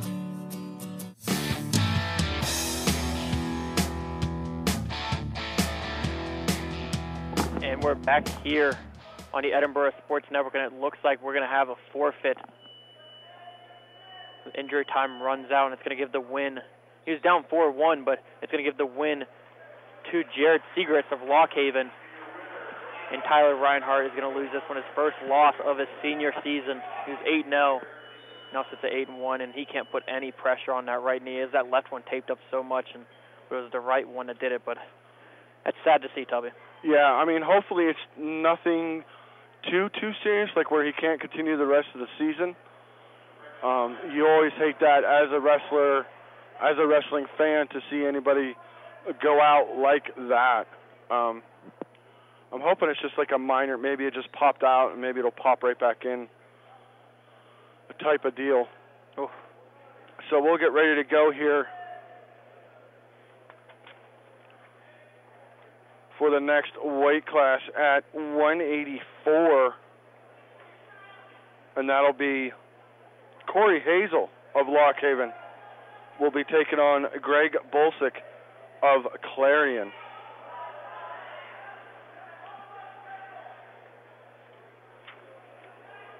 Corey Hazel of Lockhaven, 8-4, 34-16 career, redshirt sophomore, out of Spring Mills, Pennsylvania Valley High School. Finished third a year ago at the PSAC Championships. Was 26-12 last year. Greg Bulsak of Clarion, 4-1 career, a redshirt freshman out of South Park, PA, South Park High School. 2017-2018 finalist at 180 184 pounds at the Wolfpack Open 2016-2017, redshirted, recorded a 17-4 overall record while wrestling unattached. Those are the poor folks that just get to go to the tournaments and hang out. Yeah. I like it. But now we have another little break, and so we're going to take a longer break. We're going to take a 2-minute break right here on the Edinboro Sports Network. Don't go anywhere. We will be right back with the 184-pound weight class. This is Nnamdi Asamoah. I play football for the Philadelphia Eagles, but what I do off the field with United Way might be more important. I'm a volunteer tutor and mentor. Why? Because over 1 million kids a year drop out of school, and that's not okay. It takes 12 years to create a graduate, but it takes about the same time to create a dropout. And the difference between a child becoming one or the other could be me, or it could be you. Studies show that if we get to these kids earlier, their chances are better. And kids who read well by 3rd grade are more likely to graduate. So join me in United Way. Suit up and take the pledge. Become a volunteer reader, tutor, or mentor. Because when a child succeeds, we all succeed. Give, advocate, volunteer, live united. Take the pledge at unitedway.org. Brought to you by United Way, the Ad Council, and the National Football League. The Edinboro Sports Network is your source for live coverage of Fighting Scots athletics. Enjoy all of the action on 88.9 WFSE and EdinboroNow.com, with many home games also featured on ETV. Support for this game broadcast is provided in part by John's Wildwood Pizzeria, open daily at 105 Erie Street in Edinboro for eat-in, delivery, or take-out. John's menu includes pizza, hoagies, wings, salads, and more. Information is at 814-734-7355 or on the web at johnswildwoodpizza.com. The Edinboro Sports Network is your source for live coverage of Fighting Scots athletics. Enjoy all of the action on 88.9 WFSE and EdinboroNow.com, with many home games also featured on ETV. Support for this game broadcast is provided in part by the Edinboro Hotel Bar, serving a variety of lunch and dinner items every day from their location at 100 Meadville Street in downtown Edinboro. Information is at 814-734-5103 or online at edinborohotelbar.com.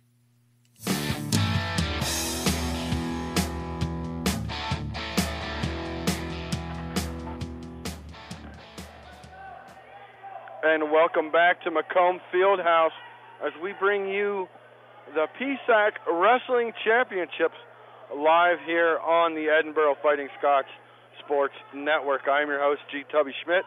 Alongside me is Gabe Hypes. And Gabe, we've seen a lot tonight. We've seen a lot, and what you're currently seeing on screen is the 3rd and 4th place matchup. Earlier at 174, we had Tyler Reinhart taking on Jared Siegrist of Lock Haven. So Pitt Johnstown versus Lock Haven, and not even halfway through the first period, Tyler Reinhart got a pop in his right knee, and he could not continue on, so he had to forfeit that one, and so the win went to Jared Siegrist. But now coming up at 184, we have Corey Hazel out of Lock Haven, 8-4 on the year, 34-16 career. He's a redshirt sophomore out of Spring Mills, Pennsylvania, and then also we have him going up against Greg Bulsak out of Clarion, 4-1 on the year, 4-1 in his career because he's a redshirt freshman. He's from South Park, Pennsylvania. Hazel, he finished 3rd a year ago at the PSAC Championship, and he was 26-12. Bulsak, he's a redshirt freshman, but he also did pretty good. He was, like Tubby was saying, he was wrestling unattached last year as he was redshirted. He finished 17-4 overall. And he was a finalist at 184 at the Wolfpack Open. So we're going to have a good matchup here for this one. It looks to just be almost underway. We have a final here for 3rd and 4th. It looks like Clarion won another one. So they might be tearing away. They might be pulling away a little bit to try to get 2nd place over Edinboro in the team score again. We have no way of knowing the team score.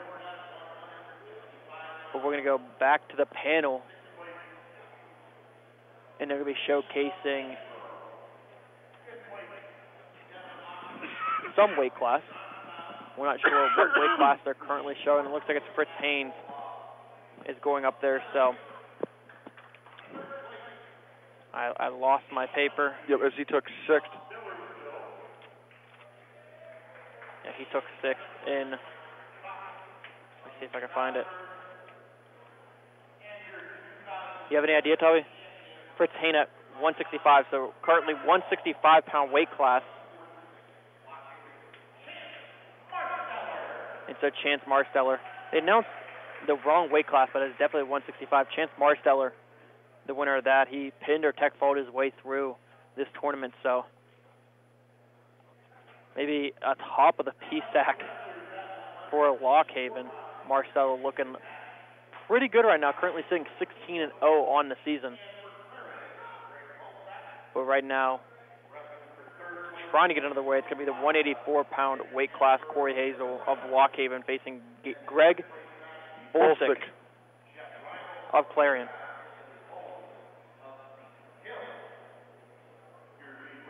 Yep, these two guys look pretty game. They look ready to go here. Yeah.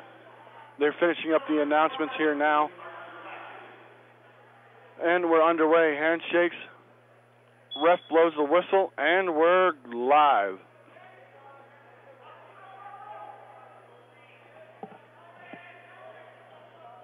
Now heavy into these head and collar ties here at 184.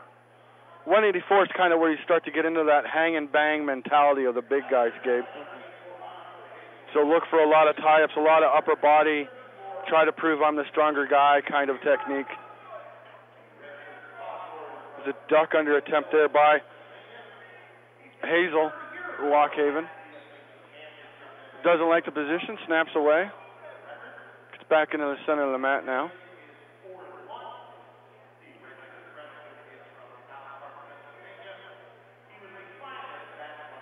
Now into the, still working from these collar ties, trying to figure each other out. Trying to work an angle.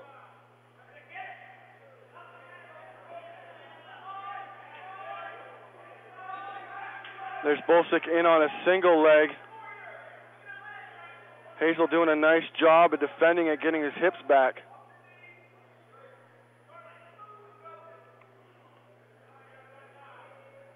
Now as a head and arm decides to let it go.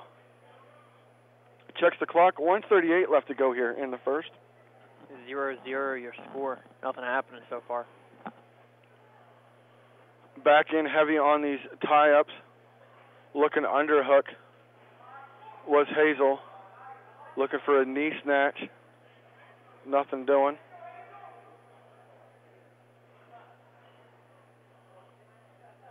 Again, trying to pummel under for an underhook.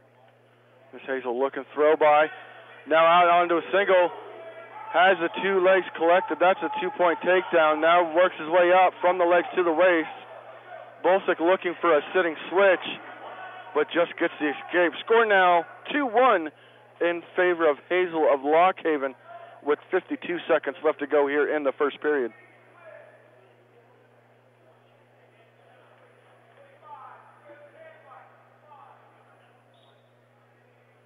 Still working from these collar ties. Duck under attempt. Underhook on the right side for Hazel.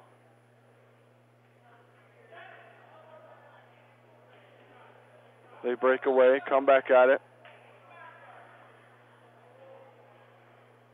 Again, looking for control underneath. 17 seconds left to go here in the first. 2-1 in favor of Hazel of Lockhaven. No riding time really to speak of.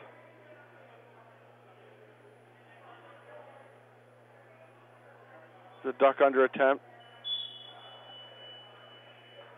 So 2-1 will be the score after the first period. We might have our first competitive matchup here in the championship bouts.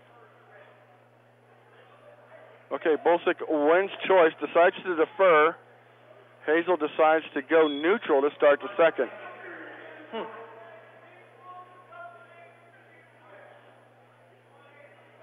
Obviously, we're not a coach, but I don't know if I agree with that. It's been pretty even in neutral. Hazel getting one takedown, no, but Maybe they know something about him being down that we don't know. Yep. There's Hazel now in on a single leg. But Bulsak now locked through the crotch.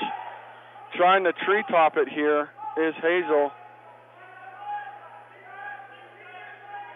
Trying to come out the back. Flips around. Looks like 2 from this side. Trying to go crossface now heavy. Bulsak's got to give that up or he's going to give up back points. That might be 2, Tubby. I'm thinking 2 for It has to be 2. I don't know why. That's 2 right there. He has control. And not much. Now they give it up. Finally called it 2. Cheese and crackers. 4-1 now your score in favor of Hazel of Lock Haven.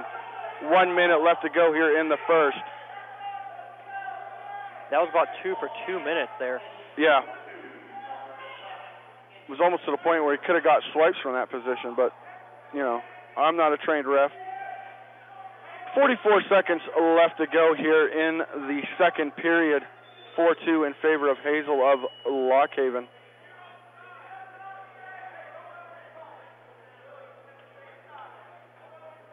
Backs away, now back into the collar ties. Looking for a leg is Bulsak. Nothing doing. And off the mat they go. They'll give a stalling call on red, or stall warning on red for backing out. 20 seconds left to go here in the second period. Working from these collar ties still. Trying to get position. Changing his level is Hazel. Back into the collar tie with a lazy over. And time will expire. Pretty even matchup so far. Yeah. Nicely been a neutral. 4-2 your score. Corey Hazel of Lock Haven leading over Greg Bulsak of Clarion. Now Bulsak will choose down. Hazel to ride. Tries to sit out, does Bulsak.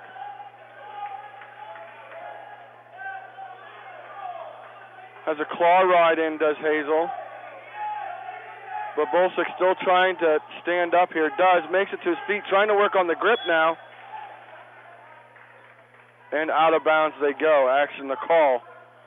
4-2 still in favor of Hazel of Lock Haven over Bulsak of Clarion. Riding time still not a factor, only 35 seconds for Corey Hazel. And off the whistle, trying to sit and switch is Bulsak, and he makes it out. 4-3 now the score.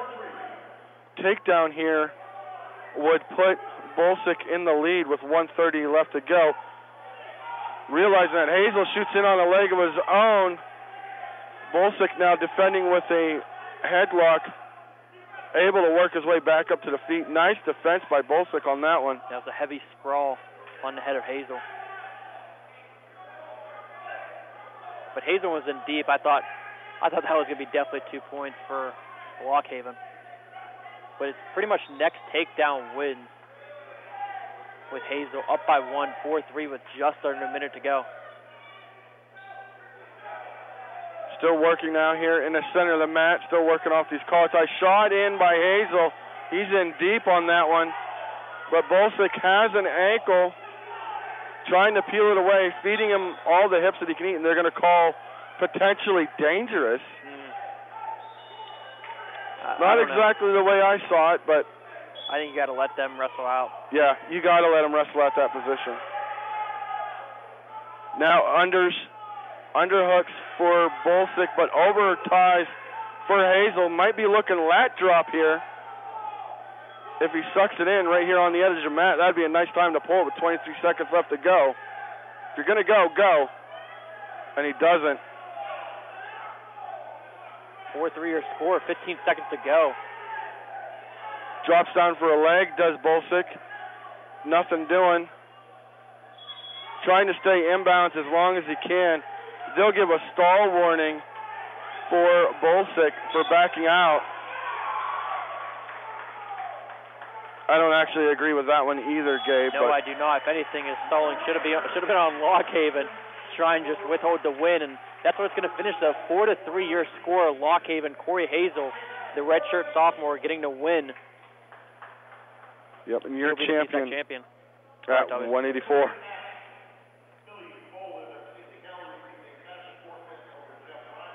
Finishing up at 184 over here in the third place match.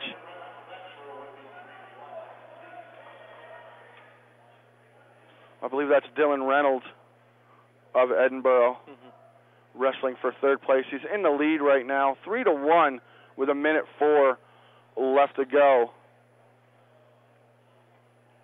You gonna call that one? Yeah, we'll just go ahead and call it since we're here. Started from the top position. Reynolds decides to cut him loose. 50 seconds left to go. Score now 3-2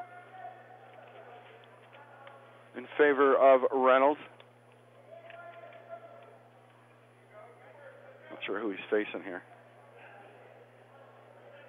Oh, Costa. That's who it is.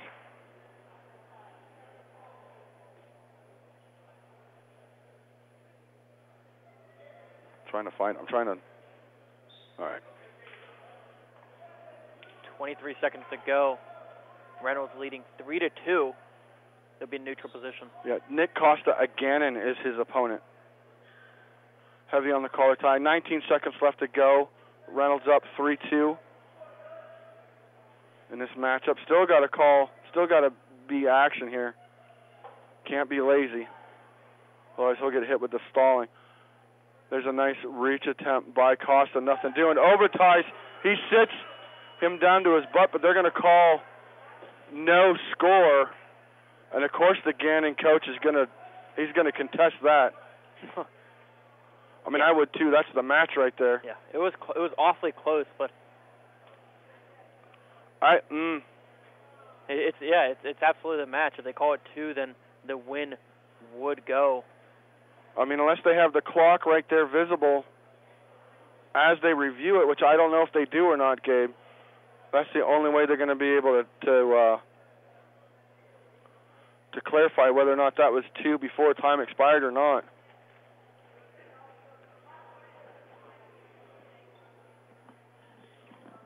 But anytime you can sit another dude to his butt, that's 2 in my book. I'm just saying. As we wait for them to discuss this one. This Fighting Scots live broadcast is supported by the Edinboro Hotel Bar, serving a variety of lunch and dinner items every day from their location at 100 Meadville Street in downtown Edinboro. Information is at 814-734-5103 or online at edinborohotelbar.com. I thought that was the team score they're doing, but still no word on a team score. They haven't announced in quite a while. I'm assuming that might mean that Edinboro is third, and so they don't want to announce it. If I had to guess. Yeah, I'm fairly confident in the way that I've seen Clarion perform. I believe they have second place locked up. As Edinboro only has wrestlers left in the wrestlebacks, like 5th and 6th place matches. But still no word down here, and it looks like it's finally going to be. And they're going to award him the 2 points. So with 1 second to go, Dylan Reynolds loses that one 4-3.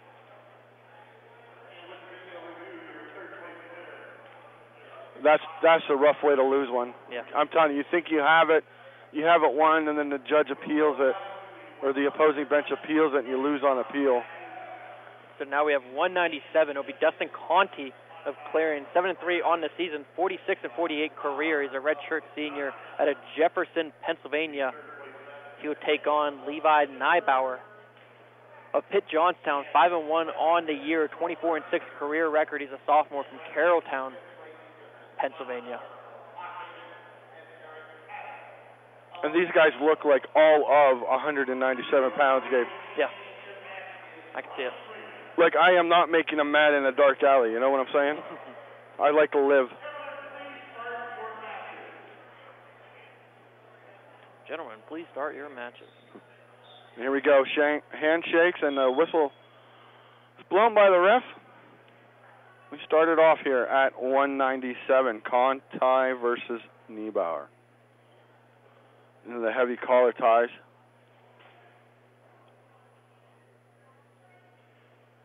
Still circling, trying to look for an angle here.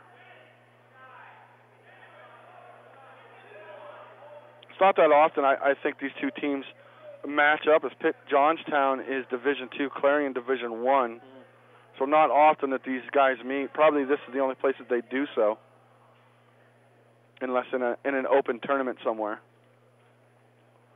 Again, heavy on the head. There's a snatch single by Niebauer.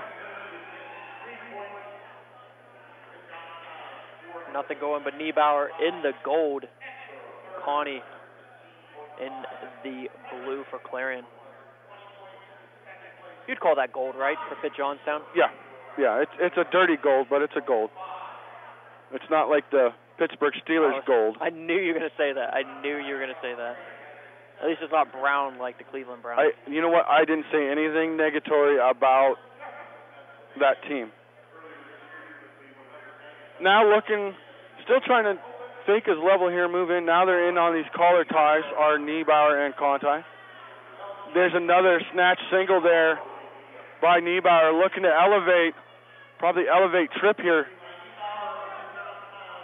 Nope, lets it go. Conti shoots in for a double of his own, nothing doing. If you can get an angle, Gabe, that snatch single from the outside is deadly, especially up here at these upper weights. You can score a ton of points that way. Both men now moving closer here in center of the mat. Still looking to try to get an angle. Now move in ear to ear. Trying to work these collar ties. Looking for a little bit of wrist control. Little distraction, level changes. Again, Niebauer still looking for that knee snatch that served him so well.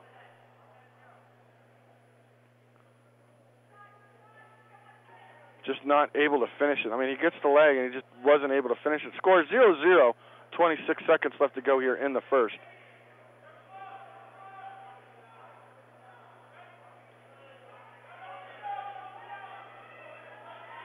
Still working, still moving. 14 seconds left to go. No score. No stalling either, so that's good. I believe Conti got a finger in the eye on that one, wiped it away. He'll continue. 3 seconds. And that'll be the end of the first. Your score 0-0 for Conti and Niebauer. Nothing happening there, just kind of a sizing up first period. Both wrestlers had sort of a chance, but good defense by both wrestlers will keep it locked at 0.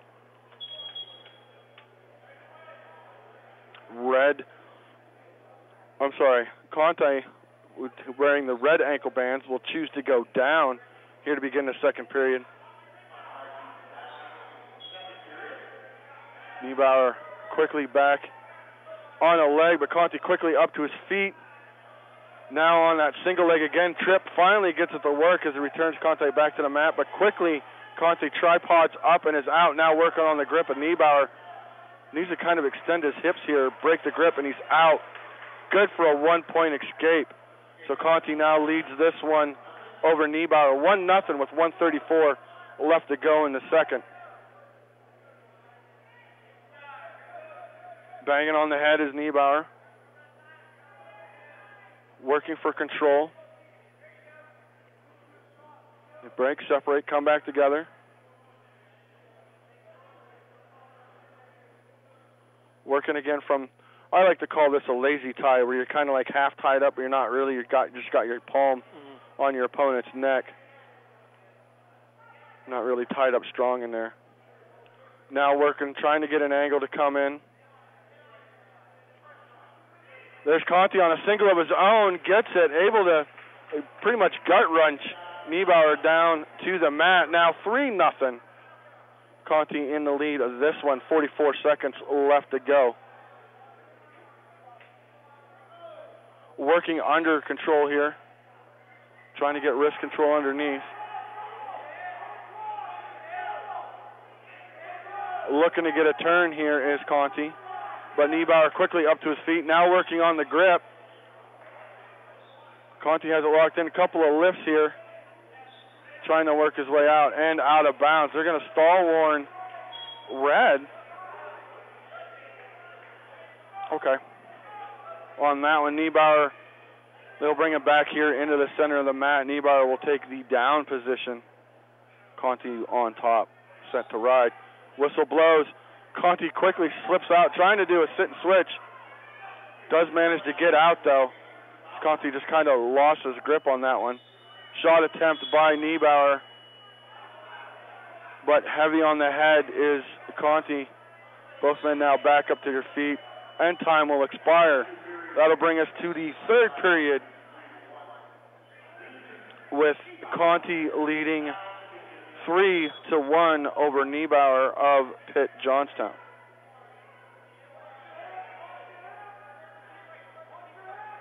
Niebauer will go down to start the third period. Conti on top. On the whistle, Niebauer quickly up to his feet, breaks the grip, and gets away.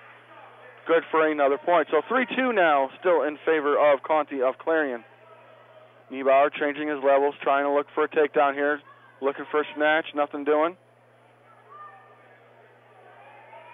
Still working, trying to get his angles, lowering his level. Conti good, staying square. Countering pretty much everything Niebauer has to send at him. Now heavy into the collar tie. Working center of the mat. 1:26 left to go here in the third period. Conti still leading 3-2 over Niebauer. Working heavy through the collar, trying to do a throw by his Niebauer, but nothing doing. Almost got caught completely off guard. 1:09 left to go here in the third period.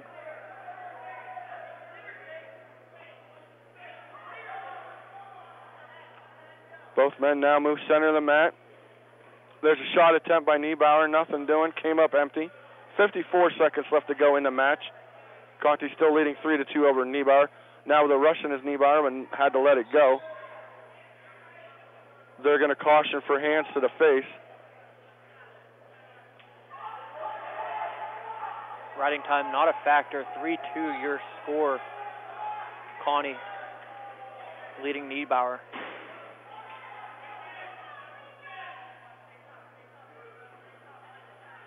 Working now double overs is Niebauer. Double unders has Conti. 27 seconds left to go. And they work out of the mat. They're going to caution green for evading. They'll bring him back, stand him up neutral. 3-2 still in favor of Conti. Nice shot attempt by Niebauer off the whistle, but double unders for Conti. I wonder if he's thinking gator roll. Guess not. I think he's just going to be content to kind of hang out here. 10 seconds left to go. Drops down for a single, does Niebauer. Pushing away, does Conti. 3 seconds.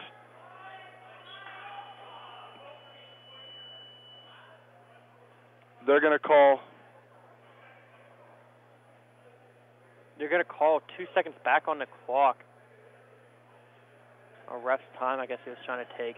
Headgear fell off, so 2 seconds to try to do something.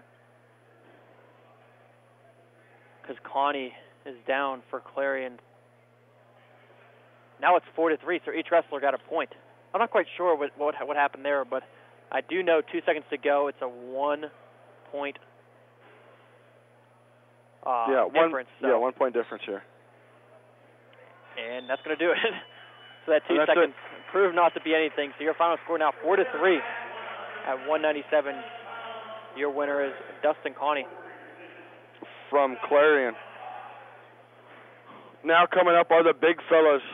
The big men, the big skill, the Bubbas. Your favorite. The Hogs, 285, heavyweight. In our heavyweight matchup, it's nationally ranked Thomas Haines of Lockhaven will be taking on Ryan Appleby of Kutztown.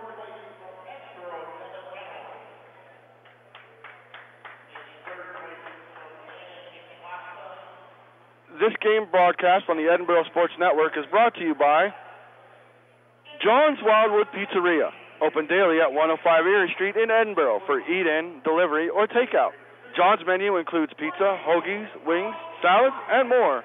Information is at 814-734-7355 or on the web at johnswildwoodpizzeria.com. You're listening to Edinboro Fighting Scots Sports Network on 88.9 WFSC Fighting Scots Radio, Edinboro, Pennsylvania.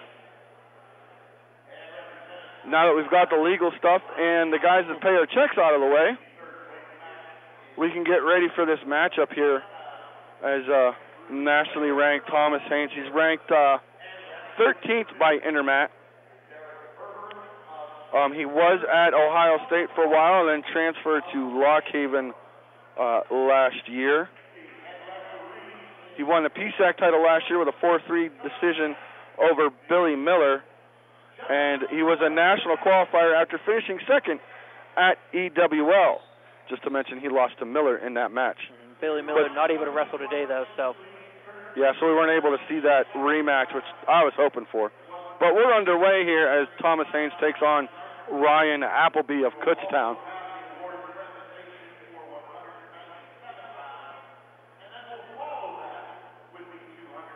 I doubt you're going to see a whole lot of high-flying action here on this one. I hope they prove me wrong. As they look to improve, Haines working with an underhook here. Appleby trying to counter with an over. This is another one. This is a matchup we're probably never going to see again. It's Division I in Lock Haven versus Division II Kutztown.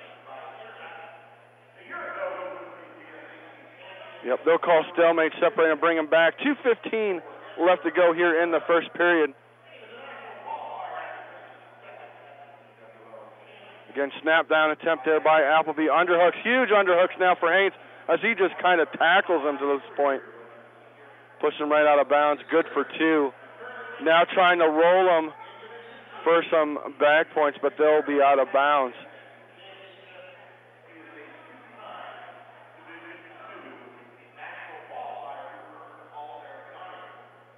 So 1:55 left to go here in the first. Appleby will be down. Haines in the top position. Haines in the gray of Lock Haven. Kutztown in the wine color singlet. The wine. It's a wine color. Didn't think I knew such fancy colors, did you? Is that fancy? Well, I don't know. It kind of is. Haines still working here from on top. Has a claw. Trying to work him out front here. So Appleby's trying to tripod up.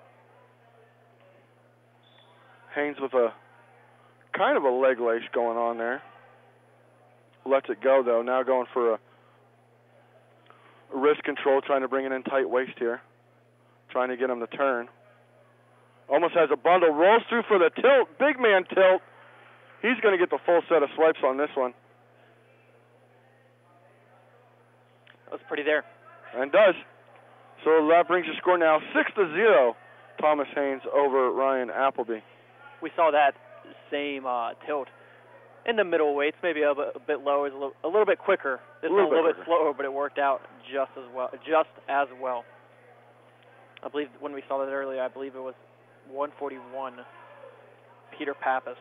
Yep, now looking claw ride tilt, rolls through, Appleby up to his feet, trying to break the grip, nothing doing as they run out of bounds.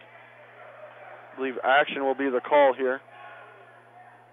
As Appleby will set up on bottom again. 28 seconds left to go here in the first. 6-0, Thomas Haines over Appleby. And on a 5th and 6th place mat, it's worth mentioning Edinboro getting a pin to take 5th place. That's big boy Spalding. And Spalding, who has had a pretty good day in place of Billy Miller. Can't be mad. Still working here, center mat. Appleby still trying to get out from underneath of Haines here. Haines putting on quite the ride. Has a minute, almost 2 minutes worth of riding time. Goes for a tilt again, but won't get it before time expires. 6-0, Haines leads this one in the final match of the night. Finals match? Yes. Finals. Okay. They'll go neutral here to start the second period. Again, deep underhooks for Thomas Haines, trying to bowl right through Appleby. Might be looking lat drop here at the end of the mat. Nope. Trying to headlock or throw by was Appleby. Tries it again, almost has Haines out of position if he's not careful. But Haines just able to bully him down to the mat for another 2. 8-0 now in favor of Haines. Haines now working on a tilt, trying to get him over. Appleby wisely trying to fight off the grip. Up to their feet, and Appleby escapes for his first point of the match. 8-1, still in favor of Thomas Haines. 1:12 left to go here in the second period. Appleby in on a shot. Haines locked through the crotch, trying to fight this off. Appleby trying to work his way up.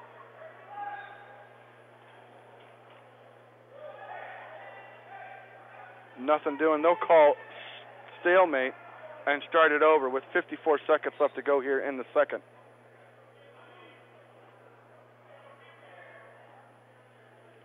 There's a nice duck under attempt by Appleby, but double unders for Haines, and he's just going to march him right out of the mat, right and out of bounds, and Appleby will get hit with a stall warning.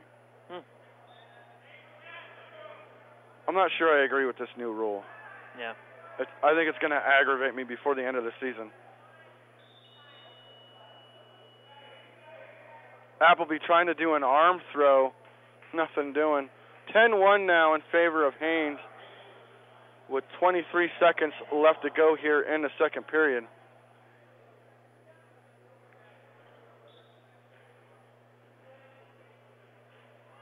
Scoops the leg, kind of has a lazy leg lace here on the right side of Appleby, does Haines. Trying to work for wrist control, just doing enough to stay busy, to stay out of the stall warning. And that'll be the end of the period. So now it'll be Appleby's choice here. Or no, I'm sorry, it's Haynes' choice to start the third. And he'll choose top here against Appleby of Kutztown. Appleby quickly up to his feet, trying to fight the grip, turns back inside.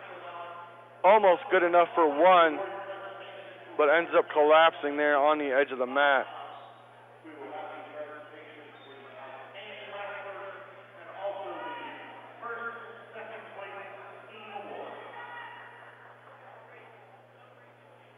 They'll start them all over here with 1:46 left to go in the third period. Haines leads this one 10-1.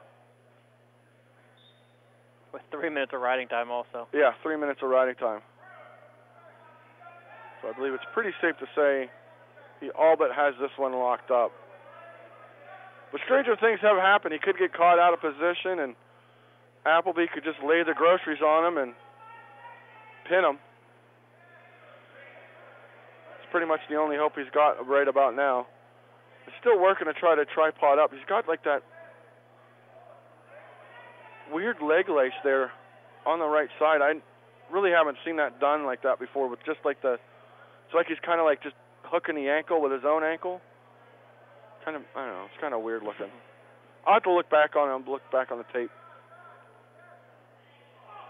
I just haven't really seen that one. Still working for hand control as he has Appleby laid out flat here on the mat, here in the center. I think he's trying to look for tilt here again. With 43 seconds left to go. Haines leading this one 12-1.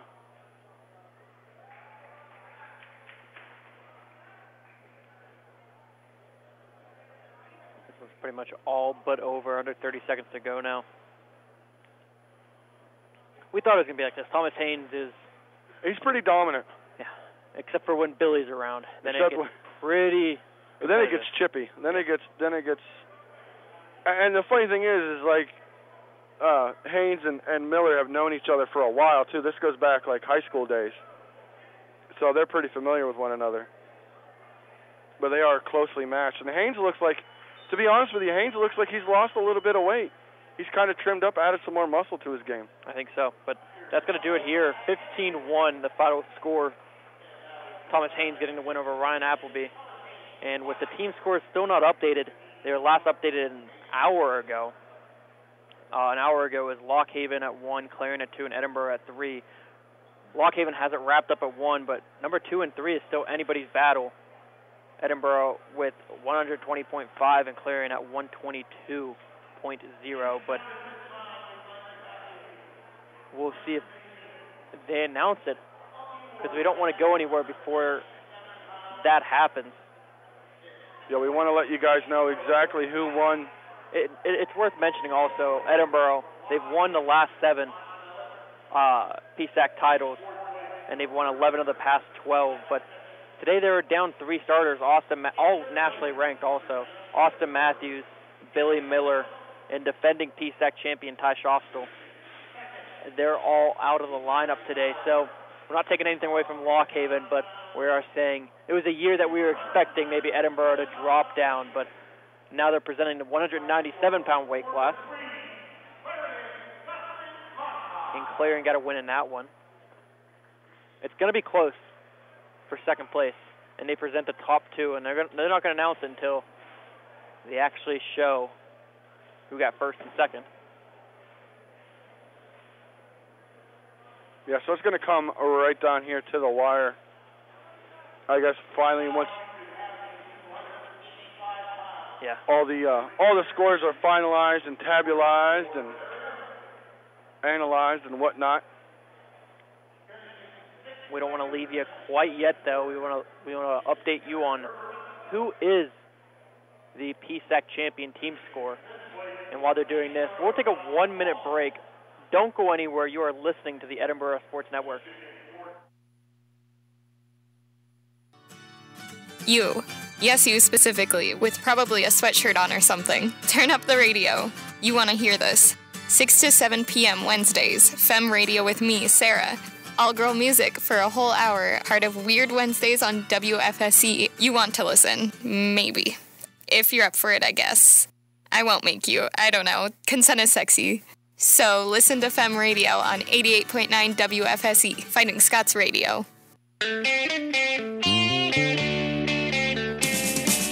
Hi, this is Paul McCartney on behalf of RAD. If you're drinking, you can't drive my car or any car. And remember, don't drink and drive. It's just not worth it.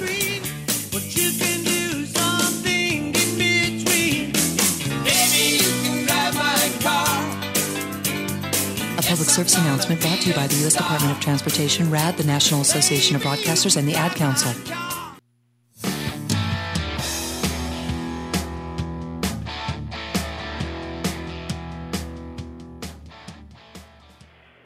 And welcome back here to Macomb Fieldhouse as they just finished up awarding the 285 weight class winners. Thomas Haines, again, your champion at 285. We'll listen up right here, though. Outstanding wrestler. Well, I think we all know who this is going to be.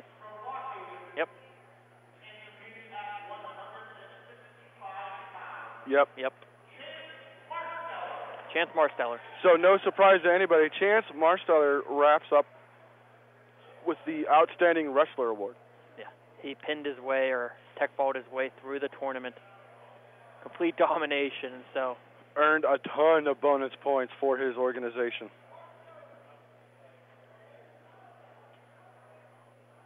And he's not here to receive the award.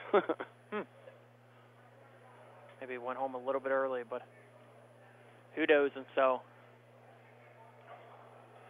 we're just now waiting for the team score, and then we'll get off the radio and you can go back to the music or back to whatever, but we're waiting on the overall champion.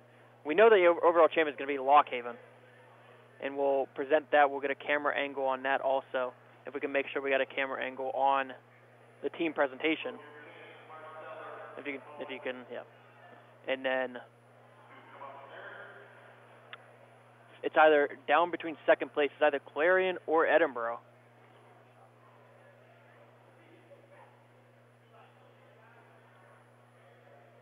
Oh, there they go. They located Marsteller. He must have been indisposed as he comes in from off screen, receiving his Outstanding Wrestler for the PSAC 2017 championship. And well done. I mean, he deserves it. Came in, was super hyped. I wasn't sure he was going to live up to it, but he definitely lived up to it. Boy, came in here and just put a whooping on people.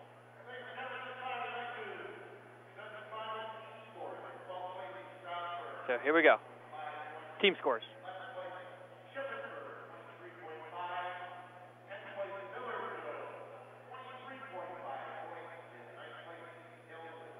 Ninth place is Seton Hill.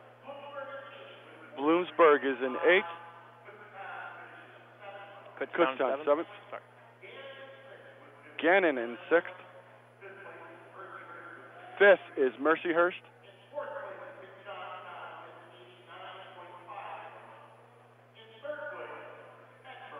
Okay, Edinboro will take 3rd. Johnstown took 4th. Clarion will be 2nd place.